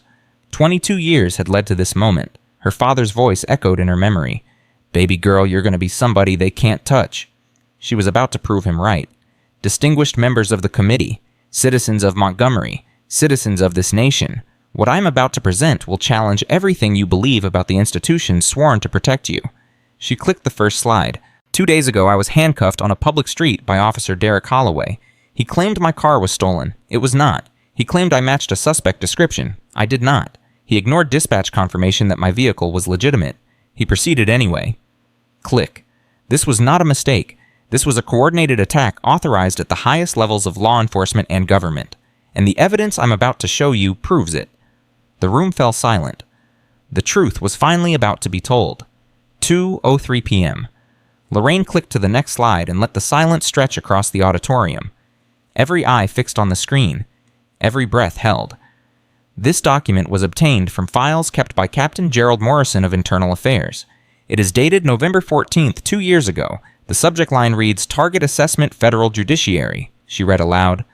Judge Lorraine Mitchell, threat level high, known for ruling against department interests, cannot be bought, must be neutralized through alternative means. Murmurs rippled through the crowd. Senator Garrett's face remained frozen, but his right hand gripped the armrest of his seat. Alternative means, Lorraine repeated. Let me explain what that phrase meant to the people who wrote it. It meant surveillance. It meant planning. It meant waiting for the right moment to destroy a federal judge who refused to be corrupted. Click. These are phone records between Officer Derek Holloway and convicted officer Roger Simmons. 14 calls in 37 days following my ruling against Simmons. The longest call lasted 47 minutes. Click. These are text messages between the same individuals. Allow me to read selected portions. She read without emotion, letting the words carry their own weight. She destroyed my life. Someone needs to destroy hers. That was Simmons. Holloway's response, I got you, brother. Been watching her for 2 weeks. I know her schedule, her car, her route. Simmons, make it look random. Traffic stop gone wrong. Resisting arrest. Whatever works. Holloway, trust me. By the time I'm done, she'll wish she never heard our names. A woman in the gallery gasped. Click. These are financial records showing 3 deposits totaling $15,000 into Officer Holloway's personal account. All 3 deposits originated from accounts linked to Roger Simmons' wife. All 3 occurred in the 2 weeks before my traffic stop. Lorraine paused. Let that sink in. Officer Holloway was not just motivated by loyalty, he was paid to target me. 2:17 p.m. Senator Garrett's lead attorney rose. Objection. This is not a trial. Judge Mitchell is presenting unverified documents without proper authentication or chain of custody. Chief Justice Rodriguez turned to Agent Reeves, seated in the front row. Agent Reeves, can you speak to the authentication of these documents? Reeves stood. The FBI has conducted preliminary authentication on all documents Judge Mitchell is presenting. Digital forensics confirm the files originated from Captain Morrison's personal computer. Metadata is consistent with the dates indicated. Financial records have been verified through independent banking channels. We are confident these documents are genuine. The attorney sat down. Lorraine continued. The conspiracy against me did not begin with Roger Simmons' conviction. It began years earlier. The files I've obtained document a network of corruption spanning more than a decade. Police officers, prosecutors, judges, and elected officials. Click. This is a list of participants in an organization that called itself the Foundation. The purpose of this organization was to protect its members from accountability. Complaints were buried. Investigations were derailed. Careers were destroyed for those who refused to participate. She displayed the list of names. Judge Harold Patterson retired from this bench 3 years ago. He dismissed Tyrone Williams' initial complaint against Roger Simmons, citing insufficient evidence. According to these files, Judge Patterson received payments totaling $200,000 over 8 years. Click. District Attorney Robert Caldwell, still in office, declined to prosecute dozens of police misconduct cases. According to these files, District Attorney Caldwell received campaign contributions from Foundation-linked sources totaling $400,000. Caldwell, seated in the gallery, went white. Click. And this signature at the bottom of multiple Foundation documents, including the target assessment against me. The image filled the screen. Senator William Garrett's unmistakable signature. The auditorium erupted. 2:31 p.m. Order in the court. Rodriguez banged his gavel repeatedly until the noise subsided. Senator Garrett was on his feet, face purple with rage. This is an outrage. These documents are fabricated. This is a political witch hunt designed to destroy me. Lorraine's voice cut through his protest. Senator Garrett, you are not recognized to speak. Please be seated or you will be removed from these proceedings. You cannot remove a United States Senator. I can remove anyone who disrupts these proceedings. Security, please escort Senator Garrett to his seat. 2 federal marshals approached. Garrett's attorneys grabbed his arm, whispering urgently. After a long moment, Garrett sat, but his eyes never left Lorraine. They burned with hatred so intense she could feel it across the room. She didn't flinch. As I was saying, Senator Garrett's signature appears on multiple Foundation documents, including this one. Click. This is a strategy memo dated 18 months ago. The subject is judicial resistance. The memo discusses judges who have ruled against Foundation interests and recommends courses of action. She read, Judge Patricia Okonkwo, 2nd Circuit, threat level critical, has ruled against qualified immunity in 3 major cases. Recommended action terminal. The word hung in the air. Terminal. Judge Patricia Okonkwo died in a single vehicle accident 2 years ago. No witnesses, no explanation for why her car crossed the center line on a clear day on a straight road. Agent Reeves spoke from her seat. The FBI never closed the investigation into Judge Okonkwo's death. These documents have prompted us to reopen it as a potential homicide. The auditorium was silent. Lorraine continued, The memo lists several other judges. Some retired suddenly, some faced manufactured scandals, and some, like me, were targeted for neutralization through alternative means. She looked directly at Garrett. Senator, would you like to explain what terminal meant in reference to Judge Okonkwo? Garrett's attorney shot to his feet. For me, idiot, is... The senator will not be responding to questions in this forum. Any statements will be made through proper legal channels. Very well. Lorraine's voice was ice.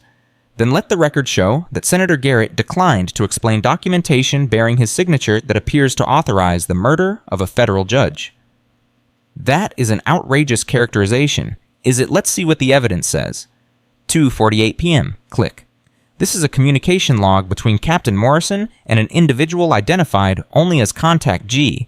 The phone number associated with Contact G has been traced to a device registered to Senator Garrett's chief of staff. She read selected messages. Okonkwo handled, made to look like accident. Contact G's response. Good work. Payment processing. Focus on Mitchell next. Mitchell harder target. High profile. Need to be careful. Contact G. Patience. Wait for the right moment. She'll make a mistake eventually. What if she doesn't? Contact G. Everyone makes mistakes. If not, create one. Lorraine looked up. Create one. That's what Officer Holloway attempted yesterday morning. A manufactured incident designed to destroy my credibility. If I had been arrested, processed, booked like a common criminal, my ruling in Patterson versus Montgomery Police Department could have been challenged. The federal oversight I ordered would have been thrown out. The Foundation's protection of corrupt officers would have continued. She clicked to the final slide. They failed, not because I'm special, not because I'm better than the other judges they targeted. They failed because Lieutenant Diana Foster intervened, because David Chen recorded everything, because witnesses refused to look away. She paused. And they failed because I refused to break. 3:04 p.m. The Attorney General's representative rose. Chief Justice Rodriguez, based on the evidence presented today, the Department of Justice is prepared to take immediate action. We are requesting warrants for the arrest of Senator William Garrett on charges of conspiracy to commit murder, conspiracy to deprive civil rights, racketeering, and obstruction of justice. The auditorium exploded again. Garrett jumped to his feet. This is a coup. This is an attempt to overthrow an elected official. I will not submit to this kangaroo court. Federal marshals moved toward him. Senator Garrett, please remain calm. I am a United States Senator. I have immunity. You cannot arrest me. Agent Reeves stepped forward. Senator, congressional immunity does not protect you from criminal prosecution. You're under arrest. You'll pay for this, all of you. You have no idea who you're dealing with. The marshals took his arms. Garrett struggled, but he was 73 years old and no match for trained federal agents. As they led him toward the door, he twisted to look back at Lorraine. This isn't over, Mitchell. You think you've won. You've just started a war you can't finish. Lorraine met his eyes.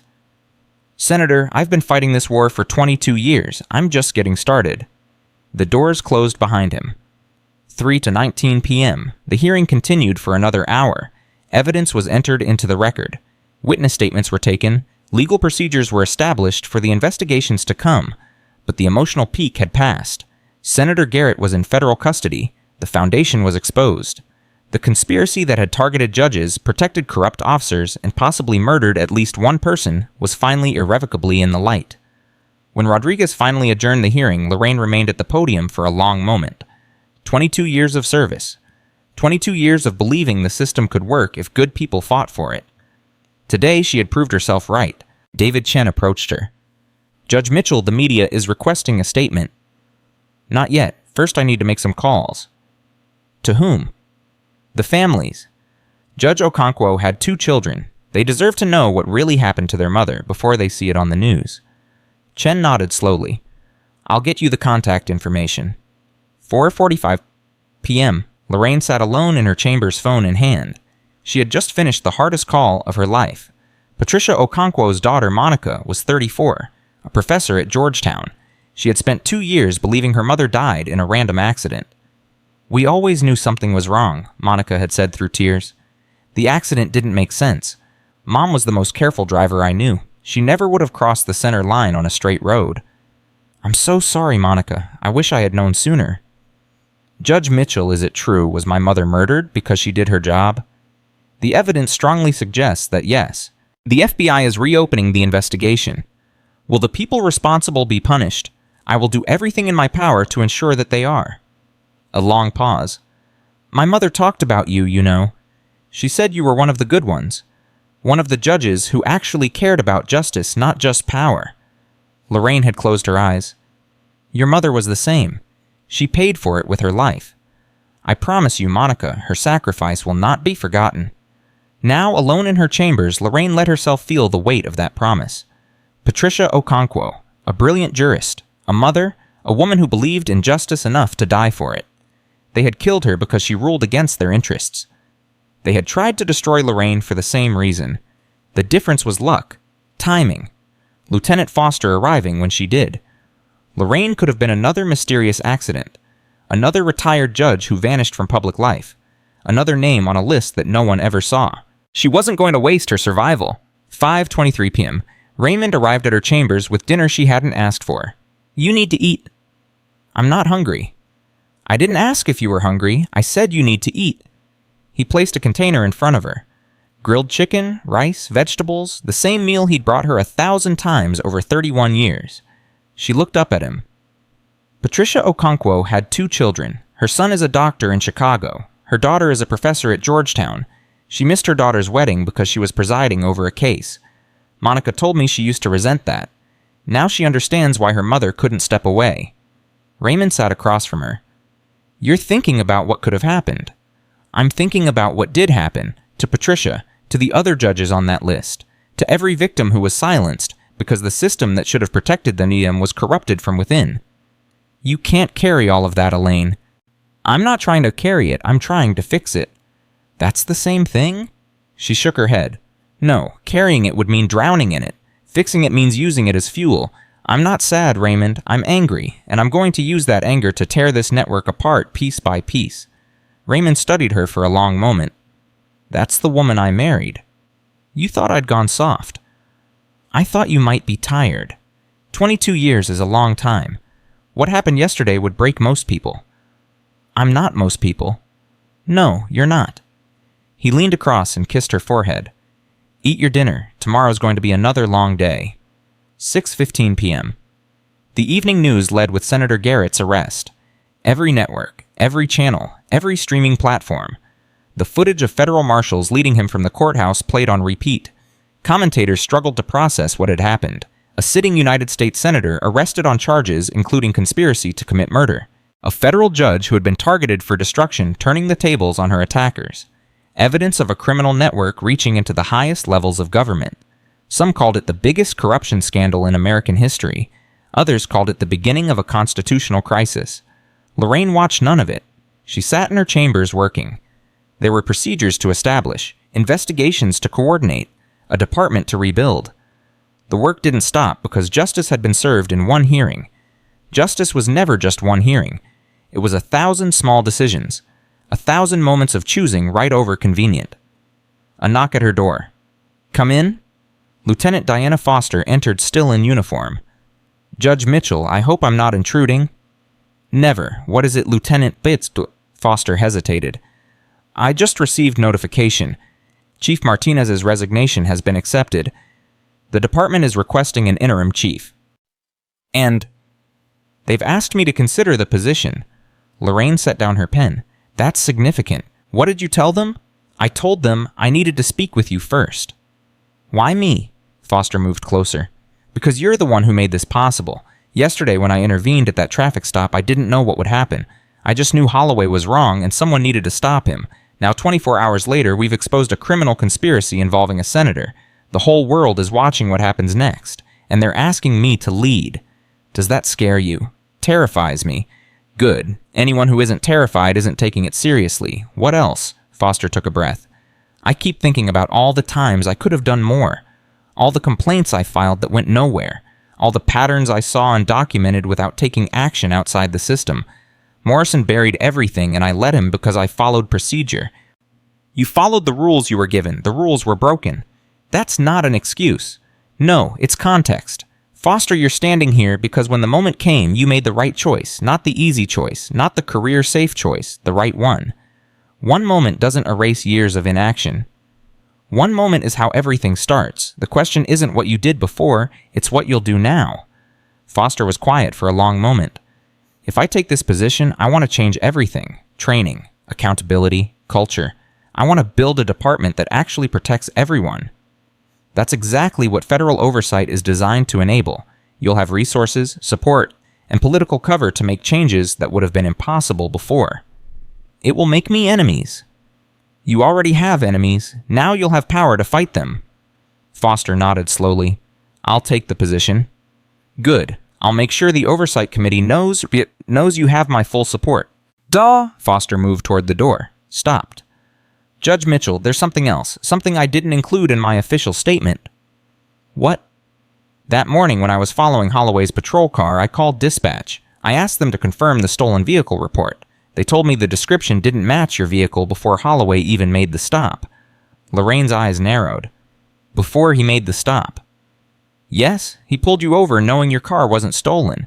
Dispatch has it recorded. He asked about a black Mercedes S-Class on Jefferson Avenue. Dispatch told him it didn't match and he proceeded anyway." "Why didn't you include this in your statement?" "Because I wanted to tell you personally. I wanted you to know just how deliberate it was. He wasn't just following a bad tip. He targeted you specifically from the moment he saw your car." Lorraine absorbed this. "Thank you, Lieutenant. That information will be added to the evidence." Foster nodded and left. 7:42 p.m. Lorraine called Agent Reeves. "I have additional information regarding Officer Holloway's premeditation." She relayed what Foster had told her. Reeves was silent for a moment. "This is significant. It proves intent beyond any possible doubt. He can't claim he was just following a dispatch call. He ignored the dispatch call specifically to target you. How does this affect the case?" "It strengthens the conspiracy charges. Holloway wasn't just a foot soldier following orders. He was an active participant who made deliberate choices to target a federal judge despite knowing his stated justification was false." "What about Senator Garrett?" "He's being processed now. Bail hearing tomorrow morning. His attorneys are already filing motions to dismiss based on congressional immunity. They won't succeed." "No, but they'll try. Judge Mitchell, you should know we're receiving threats. Against you specifically. Social media is exploding with both support and opposition. Garrett has a lot of allies." "I expected that." "We're assigning you protective detail, federal marshals, 24 hours a day until the threat level decreases." "Is that necessary?" "Judge, they've already killed at least one judge. They tried to destroy you. Until we know the full scope of this network and who's still active, we're not taking chances." Lorraine thought of Patricia Okonkwo. Single vehicle accident. No witnesses. "Understood." 8 to 15 p.m. She finally left the courthouse at 8:30, flanked by 2 federal marshals. The drive home took longer than usual. Protesters had gathered outside the courthouse, some supporting her, some carrying signs calling her a tyrant. Police kept the group separated. Raymond was waiting at the door when she arrived. I saw the news. There are people outside our house, too. Protesters, supporters mostly, a few reporters. The marshals set up a perimeter. She entered the house that no longer felt entirely safe. How are you holding up? She asked Raymond. I'm a retired Army colonel. I've faced worse than reporters and sign waivers. This is different. How? Because it's not just about me. It's about us, our home, our family. Raymond took her hands. Elaine, I married a woman who believes in justice. I knew what that meant. I've always known. You don't get to choose when the fight comes to your door. You just get to choose how you respond. And how do we respond? By not giving them an inch. By not changing who we are. By continuing to live our lives and do our work and trust that the truth will win. You sound like my father. Your father was a wise man. She leaned into him. I'm scared, Raymond. Not for myself, for you, for the kids, for Marcus's basketball game on Saturday that we're supposed to attend. We're still attending. It might not be safe. Then the marshals will come with us. Elaine, if we stop living our lives, they win. That's what they want. Fear, silence, compliance. We give them none of it. 9:03 p.m. Lorraine's phone rang. Unknown number. She answered anyway. Judge Mitchell, please don't hang up. The voice was familiar. It took her a moment to place it. Angela Morrison, Captain Morrison's wife. Mrs. Morrison, what is it? Gerald called me again, from custody. He's been watching the news. He saw Garrett get arrested. And he's scared, really scared. He told me there are others, people we haven't found yet, people in positions you wouldn't expect. What positions? He wouldn't say on the phone, but he wants to make a deal, full cooperation, everything he knows about everyone in the network, in exchange for protection. Protection from whom? From the people who killed Roger Simmons. Lorraine's blood chilled. Simmons's death was ruled a suicide. Gerald says it wasn't. He says Simmons was talking to the FBI. He was about to give up names, and someone inside the prison made sure he never got the chance. Does Gerald know who? He knows who ordered it. He says it wasn't Garrett. Garrett is just the public face. There's someone else. Someone higher. Lorraine's hand tightened on the phone. Higher than a United States senator. That's what Gerald said. Someone who can have people killed in federal custody and make it look like suicide. Who?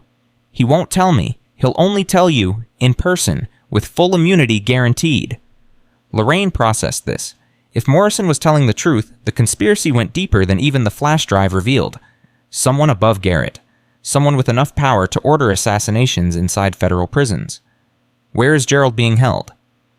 Federal Detention Center downtown. Judge Mitchell, please. I know what my husband has done. I know he deserves punishment, but he also has information that could save lives. Maybe even yours. Deschamps? I'll speak with the FBI. If they approve, I'll meet with him tomorrow. Thank you, and Judge Mitchell. Yes. Be careful. Gerald said they're watching everyone connected to this. They have people everywhere. The line went dead. 9:31 p.m. Lorraine called Agent Reeves. I just received a call from Angela Morrison. She relayed the conversation. Reeves was quiet for a long moment. Someone higher than Garrett. That's what Morrison claims. Do you believe him? I believe he's scared, and I believe Roger Simmons is dead in a way that benefits people who didn't want him talking. The autopsy showed signs consistent with suicide, but you're right, it was convenient. Too convenient. I'll arrange a meeting with Morrison tomorrow, but Judge Mitchell, I need to be honest with you. If there is someone above Garrett, someone with the power Morrison is suggesting, this investigation just got significantly more dangerous. I understand. Do you? Because we're not talking about corrupt police officers anymore. We're talking about someone who can operate inside federal systems. Someone with a reach we haven't even begun to map. Then we need to map it, before they map us. 10:15 p.m. Raymond had gone to bed, but Lorraine couldn't sleep. She sat in her home office staring at the files she'd printed from the flash drive. Names, dates, payments, a decade of corruption laid bare. But Morrison was right. There were gaps. Orders that came from sources outside the documented network. Payments that appeared from accounts that couldn't be traced. Instructions that referenced someone called only the principal. The principal. She'd seen the term in 3 different documents. Always oblique references. Never a name or identifying information. The principal approves the Patterson list. The principal has concerns about the Mitchell situation. Await guidance from the principal before proceeding. Whoever the principal was, they sat at the top of this pyramid, and they had managed to remain invisible even as their organization was exposed. Until now. Lorraine picked up her pen and began writing. Everything she knew, everything she suspected, every connection she could draw between the evidence she had and the questions that remained. If something happened to her, this document would survive. If she made it through, it would be the roadmap for dismantling the entire network. Either way, the principal's time was running out. 11:47 p.m. The phone rang again. This time, it was a number she recognized. Chief Justice Rodriguez. Elaine, I apologize for calling so late. William, what is it? I've just received word from the Supreme Court. They're convening an emergency session tomorrow afternoon. The topic is Senator Garrett's claim of congressional immunity. They're taking this up already. The implications are too significant to wait. If Garrett's immunity claim succeeds, the entire prosecution collapses. Every charge gets thrown out. It won't succeed.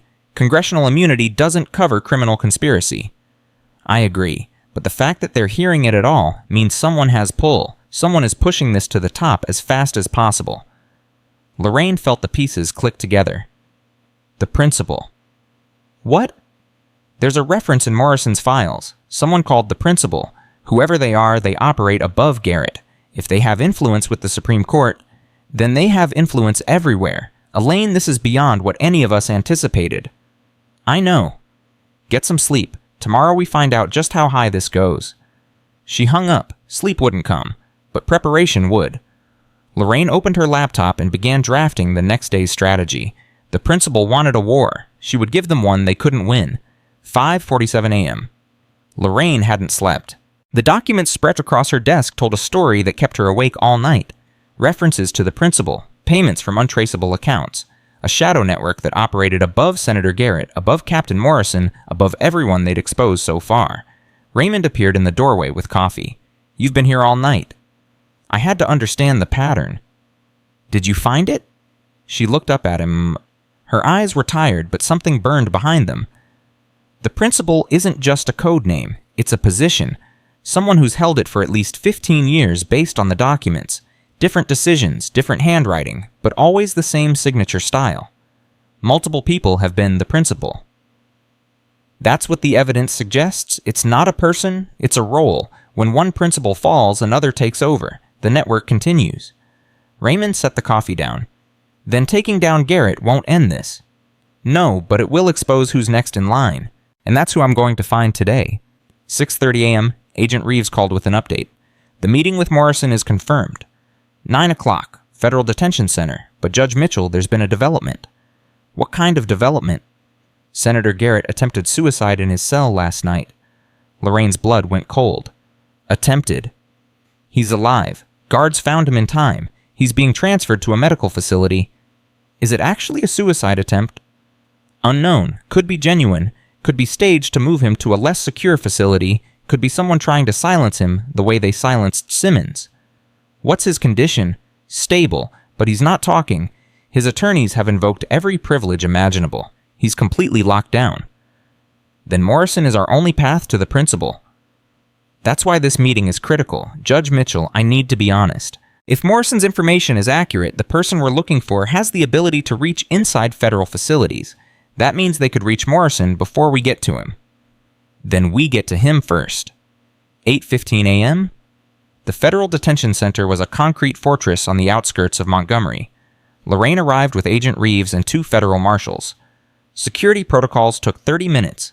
Background checks, identification verification, weapon screening. Finally, they were led to an interview room. Gerald Morrison sat behind a metal table handcuffed to a bolt in the floor.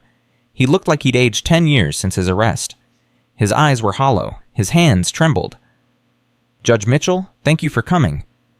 I'm not here to grant you mercy, Captain Morrison. I'm here because you claim to have information about someone called the principal. I do. Then talk. Morrison glanced at the guards at the cameras in the corners. Not here. Too many eyes. Too many ears. This room is secure. Nowhere is secure when the principal is watching. Agent Reeves leaned forward.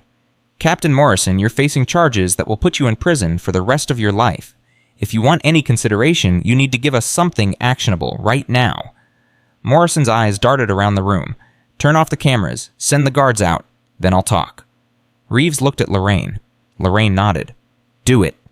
The cameras were disabled. The guards stepped outside. Only Lorraine, Reeves, Morrison, and the two marshals remained. Morrison exhaled slowly. "The principal isn't one person. It's a title, a position within the network that passes from one leader to another. I've worked under two principals in my career." "Who were they?" "The first was a federal prosecutor named Thomas Crane. He ran the network from 2003 to 2015. Heart attack. Natural causes as far as I know. And the second," Morrison's voice dropped to a whisper. "The current principal took over 8 years ago. They restructured everything, made it more efficient, more ruthless. Under the first principal, we just buried complaints. Under this one, we started eliminating threats." "Who is it, Morrison?" He looked directly at Lorraine. "Justice Samuel Crawford, United States Supreme Court." 9:03 a.m. The name hit like a physical blow. Justice Samuel Crawford, 23 years on the Supreme Court, appointed by a Republican president, known as a staunch conservative, author of several controversial opinions on police immunity and executive power. The man who would be hearing Senator Garrett's immunity case this afternoon. "You're telling me a sitting Supreme Court justice is the principal?" "I'm telling you, he's been running this network for 8 years. Every major decision about who to protect, who to target, who to eliminate it all goes through Crawford." Agent Reeves was already on her phone typing rapidly. "Do you have proof?" "I have communications, encrypted, but I know the access codes. Crawford uses a private server that he thinks is untraceable. It isn't. I helped set it up." "Where is this server?" "His residence in Virginia, a property his wife inherited. It's not in his name. No one would think to look there." Lorraine stood. "If this is true, if Crawford is the principal, then the Supreme Court hearing this afternoon is compromised. He'll be ruling on a case that directly involves his own criminal network." "That's exactly why Garrett is claiming immunity. Crawford promised him protection. The case goes to the Supreme Court. Crawford influences the ruling, Garrett walks free, and the whole network stays hidden." "Not anymore." Lorraine turned to Reeves.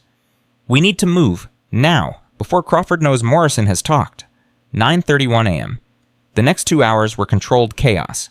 FBI teams in Virginia received emergency orders. A warrant was drafted for Crawford's Virginia property. Every communication from the detention center was monitored to ensure no leaks. Lorraine returned to the courthouse where Chief Justice Rodriguez was waiting. "I just received word that you met with Morrison. What did he give you?" "Everything. William, it's Crawford." Rodriguez's face went white. "Samuel Crawford. He's the principal. He's been running this network for years. He ordered the hit on Patricia Okonkwo. He approved the plan to target me. He's the reason Garrett thinks he can claim immunity and walk free." Rodriguez sat down heavily. "This will destroy the Supreme Court. The Supreme Court is supposed to represent justice. If one of its members is running a criminal conspiracy, then it's already destroyed. We just haven't admitted it yet." "What do you need from me?" "Delay. The hearing this afternoon cannot proceed. If Crawford is on the bench when Garrett's case comes up, the entire proceeding is compromised." "On what grounds?" "Conflict of interest. Crawford has direct personal involvement in the criminal enterprise being prosecuted. He cannot rule on any aspect of this case. He'll deny it. The other justices will need evidence. The FBI is executing a warrant on his Virginia property right now. By this afternoon, we'll have the server, we'll have his communications, we'll have everything." Rodriguez picked up his phone. "I'll call the Chief Justice of the Supreme Court directly. This goes to the top. Today." 10:45 a.m. The raid on Crawford's Virginia property began at 10:47 a.m. FBI agents surrounded the historic farmhouse, secured the perimeter, and executed the warrant. Inside, they found exactly what Morrison had described, a hidden server room behind a false wall in the basement. The server contained thousands of files, communications spanning 8 years, financial records, target lists, elimination orders, and at the center of it all, a folder labeled simply Principal Archive. Agent Reeves called Lorraine with the news. "We have it, everything. Crawford's fingerprints are all over this. Literal fingerprints. He didn't even use gloves when he handled the equipment. Is there enough for an arrest? More than enough. We're coordinating with the Capitol Police and the Supreme Court security team. Judge Mitchell, we're about to arrest a sitting Supreme Court justice. What's the timeline?" 2 hours. The Chief Justice of the Supreme Court has been briefed. He's convening an emergency session of the other 8 justices. They'll vote on whether to suspend Crawford pending investigation. Will they vote yes? After seeing what's on this server, they don't have a choice. 11:30 a.m. Lorraine sat in her chambers waiting. The television was on muted. News networks were already picking up fragments of the story, rumors of a major arrest, speculation about connections to the Garrett case, breathless coverage of what commentators were calling the biggest constitutional crisis since Watergate. They didn't know the half of it. David Chen entered with an update. The Supreme Court justices are meeting now. Sources say the vote will be unanimous. Crawford doesn't know yet. He's in his chambers preparing for the afternoon hearing. He has no idea what's coming. Lorraine allowed herself a moment of grim satisfaction. For 8 years, Samuel Crawford had sat on the highest court in the land while secretly running a criminal network. He had ordered the deaths of judges who threatened his power. He had protected officers who brutalized citizens. He had corrupted the very institution he was sworn to uphold. In less than an hour, it would all end. 12:17 p.m. The Supreme Court voted 8-0 to suspend Justice Samuel Crawford pending criminal investigation. The news broke across every network simultaneously. Crawford was escorted from his chambers by federal marshals. His face, usually composed and confident, showed nothing but shock. He hadn't seen it coming.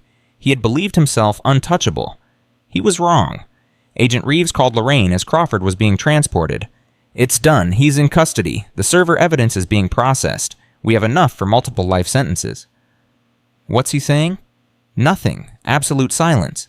His attorney is already claiming entrapment, political persecution, everything you'd expect. It won't work. No, the evidence is overwhelming. Judge Mitchell, you should know something. We found your file. My file?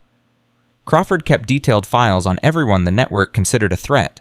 Yours is one of the largest. Surveillance photos, transcripts of your rulings, psychological profiles, strategic analyses of how to neutralize you. Lorraine closed her eyes.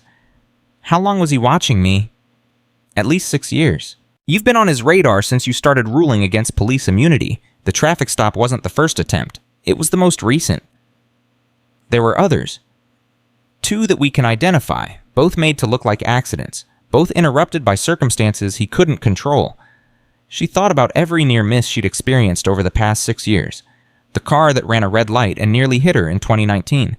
The gas leak at her office that was discovered just before it could cause an explosion. At the time, they seemed like bad luck. Now she knew better. He tried to kill me. Twice. And failed both times. Judge Mitchell, you're not just a survivor. You're the reason this network is falling apart. If you had died or been discredited, none of this would have happened. Crawford would still be on the Supreme Court. Garrett would still be in the Senate. Morrison would still be burying complaints. You're the one who broke the chain. 1:45 p.m. The press conference was held in the federal courthouse lobby. Every major network carried it live. Chief Justice Rodriguez stood at the podium flanked by Attorney General representatives and FBI leadership. Today marks a significant moment in the history of American justice. Justice Samuel Crawford of the United States Supreme Court has been arrested on charges including conspiracy to commit murder, racketeering, obstruction of justice, and corruption of public office. The reporters exploded with questions. Rodriguez held up his hand. The investigation that led to this arrest began with the courage of one person, a federal judge who was targeted for destruction and chose instead to expose the truth. Judge Lorraine Mitchell refused to be silenced. She refused to be intimidated. And because of her determination, a criminal network that has operated for more than a decade is now being dismantled. He turned and gestured toward Lorraine, who stood at the edge of the platform. Judge Mitchell, would you like to address the nation? She hadn't prepared remarks. She hadn't expected to speak. But the eyes of millions were on her, and silence was not an option. She stepped to the podium. 3 days ago, I was handcuffed on a public street by an officer who knew he was violating my rights. He did it because he believed he would be protected. He believed the system was designed to shield people like him and punish people like me. She paused. He was wrong. The system failed me that morning.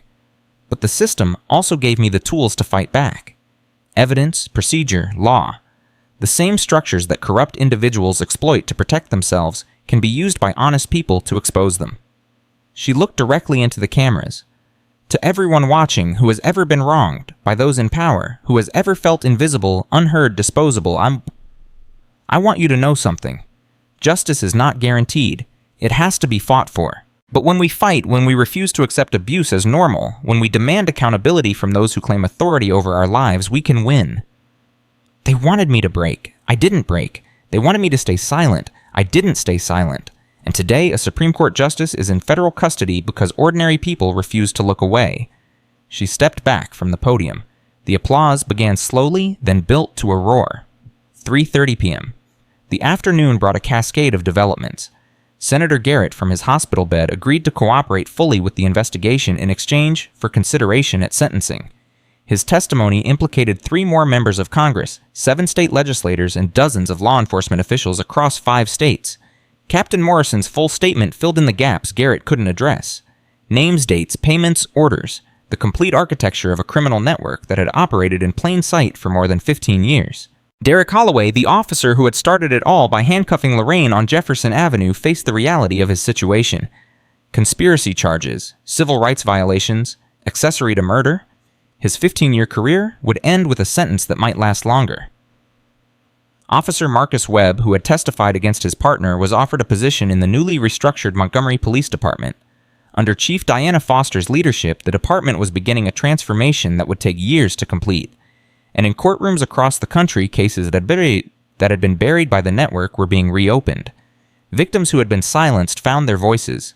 Officers who had acted with impunity faced accountability. The system was healing.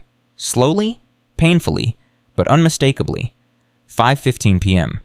Lorraine sat in her chambers as the sun began to set. Raymond was on his way to pick her up.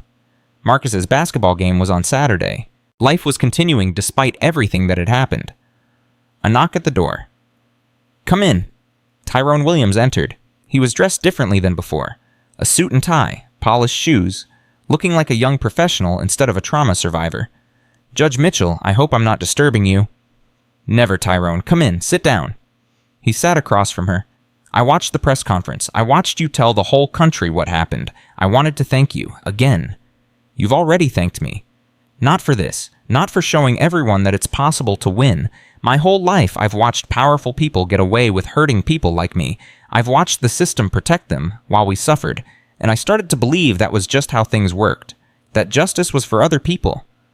And now, Tyrone smiled. It was the first genuine smile she'd seen from him. "Now I'm applying to law school. I want to be like you. I want to spend my life making sure what happened to me doesn't happen to anyone else."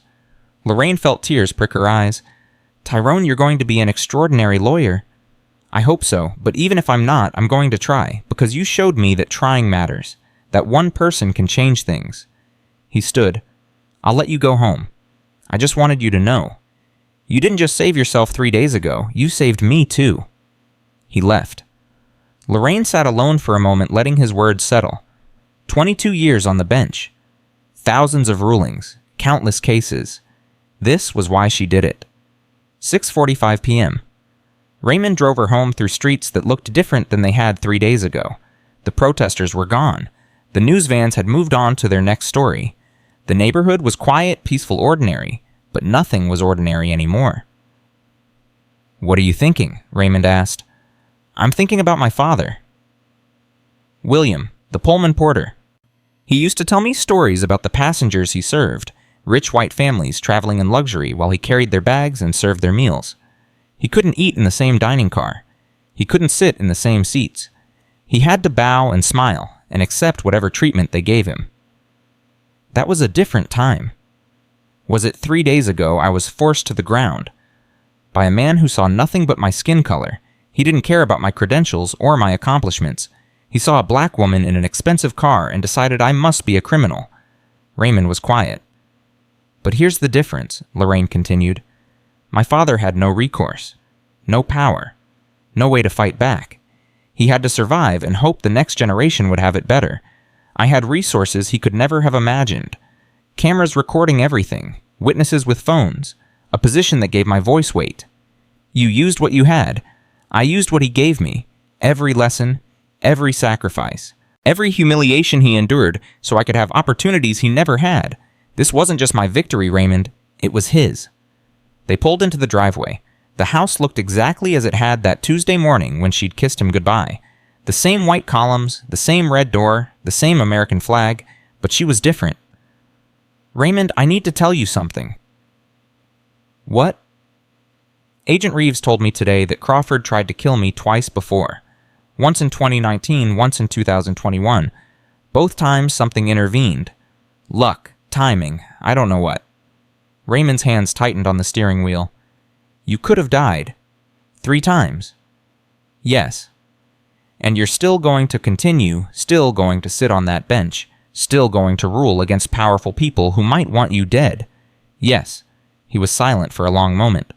Why? Because if I don't, who will? If every judge who threatens corrupt systems steps aside, the corrupt systems win. My father couldn't fight back. Patricia Okonkwo tried to fight back and they killed her. I'm still here. I'm still alive. And as long as I am, I'm going to fight. Raymond reached over and took her hand. Then I'm going to be right here beside you, every day, for as long as we have, even knowing what we're facing. Especially knowing what we're facing. 7:30 p.m. They ate dinner together, simple, quiet, the television off, the phones silenced. Raymond told her about his conversation with their grandson, Marcus, who had watched the press conference at school and had 100 questions about what Grandma did. He wants to know if you're a superhero now. Lorraine laughed, the first real laugh in days. Tell him Grandma is just a lawyer with a stubborn streak. I told him Grandma is the bravest person I know. He said he already knew that. The doorbell rang. Raymond tensed. You expecting anyone? No. He walked to the door, opened it. Chief Diana Foster stood on the porch out of uniform for the first time. Chief Foster, come in. She entered, looking uncertain. I'm sorry to bother you at home. I just came from the precinct. There's something I wanted to tell Judge Mitchell in person. What is it? Foster took a breath. The department finished processing Derek Holloway's personal effects. We found a letter in his locker. He wrote it 3 days ago before the traffic stop. It was addressed to his wife. What did it say? It was a confession, not for the courts, for her. He told her everything, the plan to target you, the payments from Simmons' wife, the calls with Morrison, and he told her why. Why, Foster's voice wavered. His daughter was arrested 2 years ago, drug possession, minor charge. She was facing probation, but her case came before Judge Harold Patterson, one of the corrupt judges on Morrison's payroll. Patterson threatened to throw the book at her unless Holloway agreed to join the network. Lorraine felt the weight of another revelation. They blackmailed him. His daughter is 19 now. She's clean. She's in college. But Holloway has spent 2 years doing whatever Morrison and the network demanded because he was terrified they'd destroy her life. That doesn't excuse what he did? No, it doesn't, but it explains something. At the end of the letter, he wrote that he knew the traffic stop was wrong. He knew he was targeting an innocent woman. He wrote that when he saw you standing there calm and dignified, despite everything he felt sick. He almost stopped. Almost let you go. But he didn't. No, he was too scared. Of Morrison, of Simmons, of what they'd do to his daughter if he failed. Lorraine absorbed this. Derek Holloway, the man who had ground her face into the pavement, the man who had handcuffed her and called her a thief. He wasn't simply a monster. He was a man who had made terrible choices out of fear. It didn't excuse him, but it complicated him. What will happen to his daughter? Nothing. The FBI has already confirmed she's not involved. Her record is sealed. She'll never know the full extent of what her father did to protect her. Perhaps that's for the best. Foster nodded. I thought you should know. The whole picture. Not just the villain, but the person behind the villain. Thank you, Chief. That took courage. Foster turned to leave. Stopped. Judge Mitchell, I've been thinking about something you said. That the question isn't what we did before. It's what we do now. I remember. I'm going to spend every day for the rest of my career trying to build a department that doesn't create Derek Holloways, that doesn't force officers to choose between their families and their integrity, that doesn't leave room for networks like Crawford's to take root. That's a worthy mission. It's the only mission that matters. She left. 8:45 p.m. Lorraine sat alone in the living room. The house was quiet. Raymond had gone to bed. The marshals were outside, maintaining their protective perimeter. She thought about everything that had happened.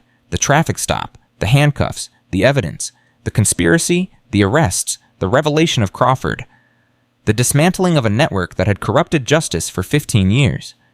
She thought about Patricia Okonkwo, who had died fighting the same fight. She thought about Tyrone Williams, who would carry his scars but also his determination into a legal career.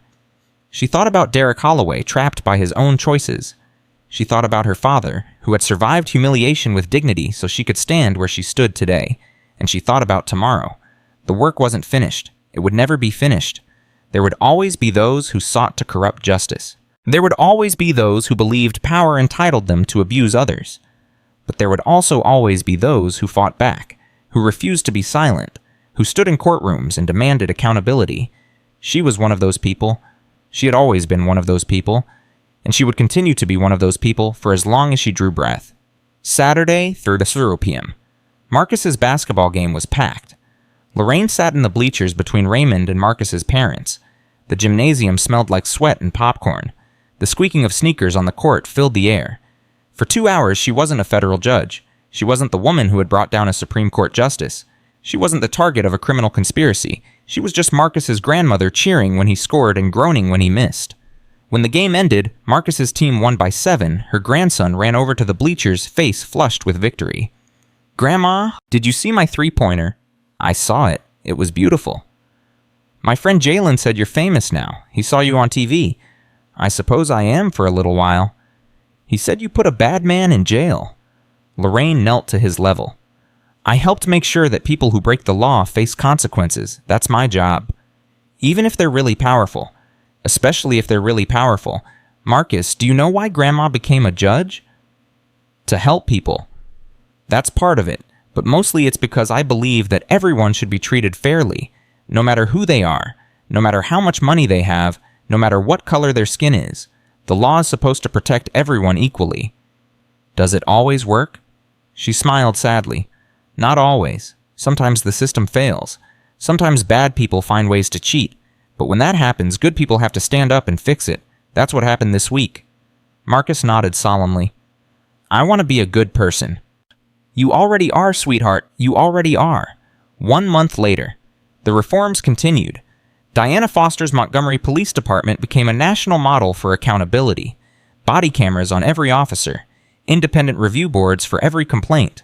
Training programs that emphasize de-escalation and constitutional rights. Complaints against officers dropped by 60% in the first month. Community trust ratings rose for the first time in years. Senator Garrett pled guilty to 12 federal charges. He would spend the rest of his life in prison. Justice Crawford's trial was scheduled for the following spring. The evidence against him was so overwhelming that his attorneys had already begun exploring plea options. Derek Holloway was convicted on multiple counts. His sentence 25 years without parole. His daughter visited him once. She didn't return. Captain Morrison received a reduced sentence in exchange for his cooperation. He would be eligible for parole in 15 years. His wife filed for divorce, and Judge Lorraine Mitchell returned to her bench. The courtroom looked the same. The cases came before her with the same regularity. The law remained what it had always been, but something had shifted. Lawyers addressed her with a new respect. Officers who appeared in her courtroom stood straighter, more aware that their actions would be scrutinized. Citizens who sought justice seemed to believe, perhaps for the first time, that they might actually receive it.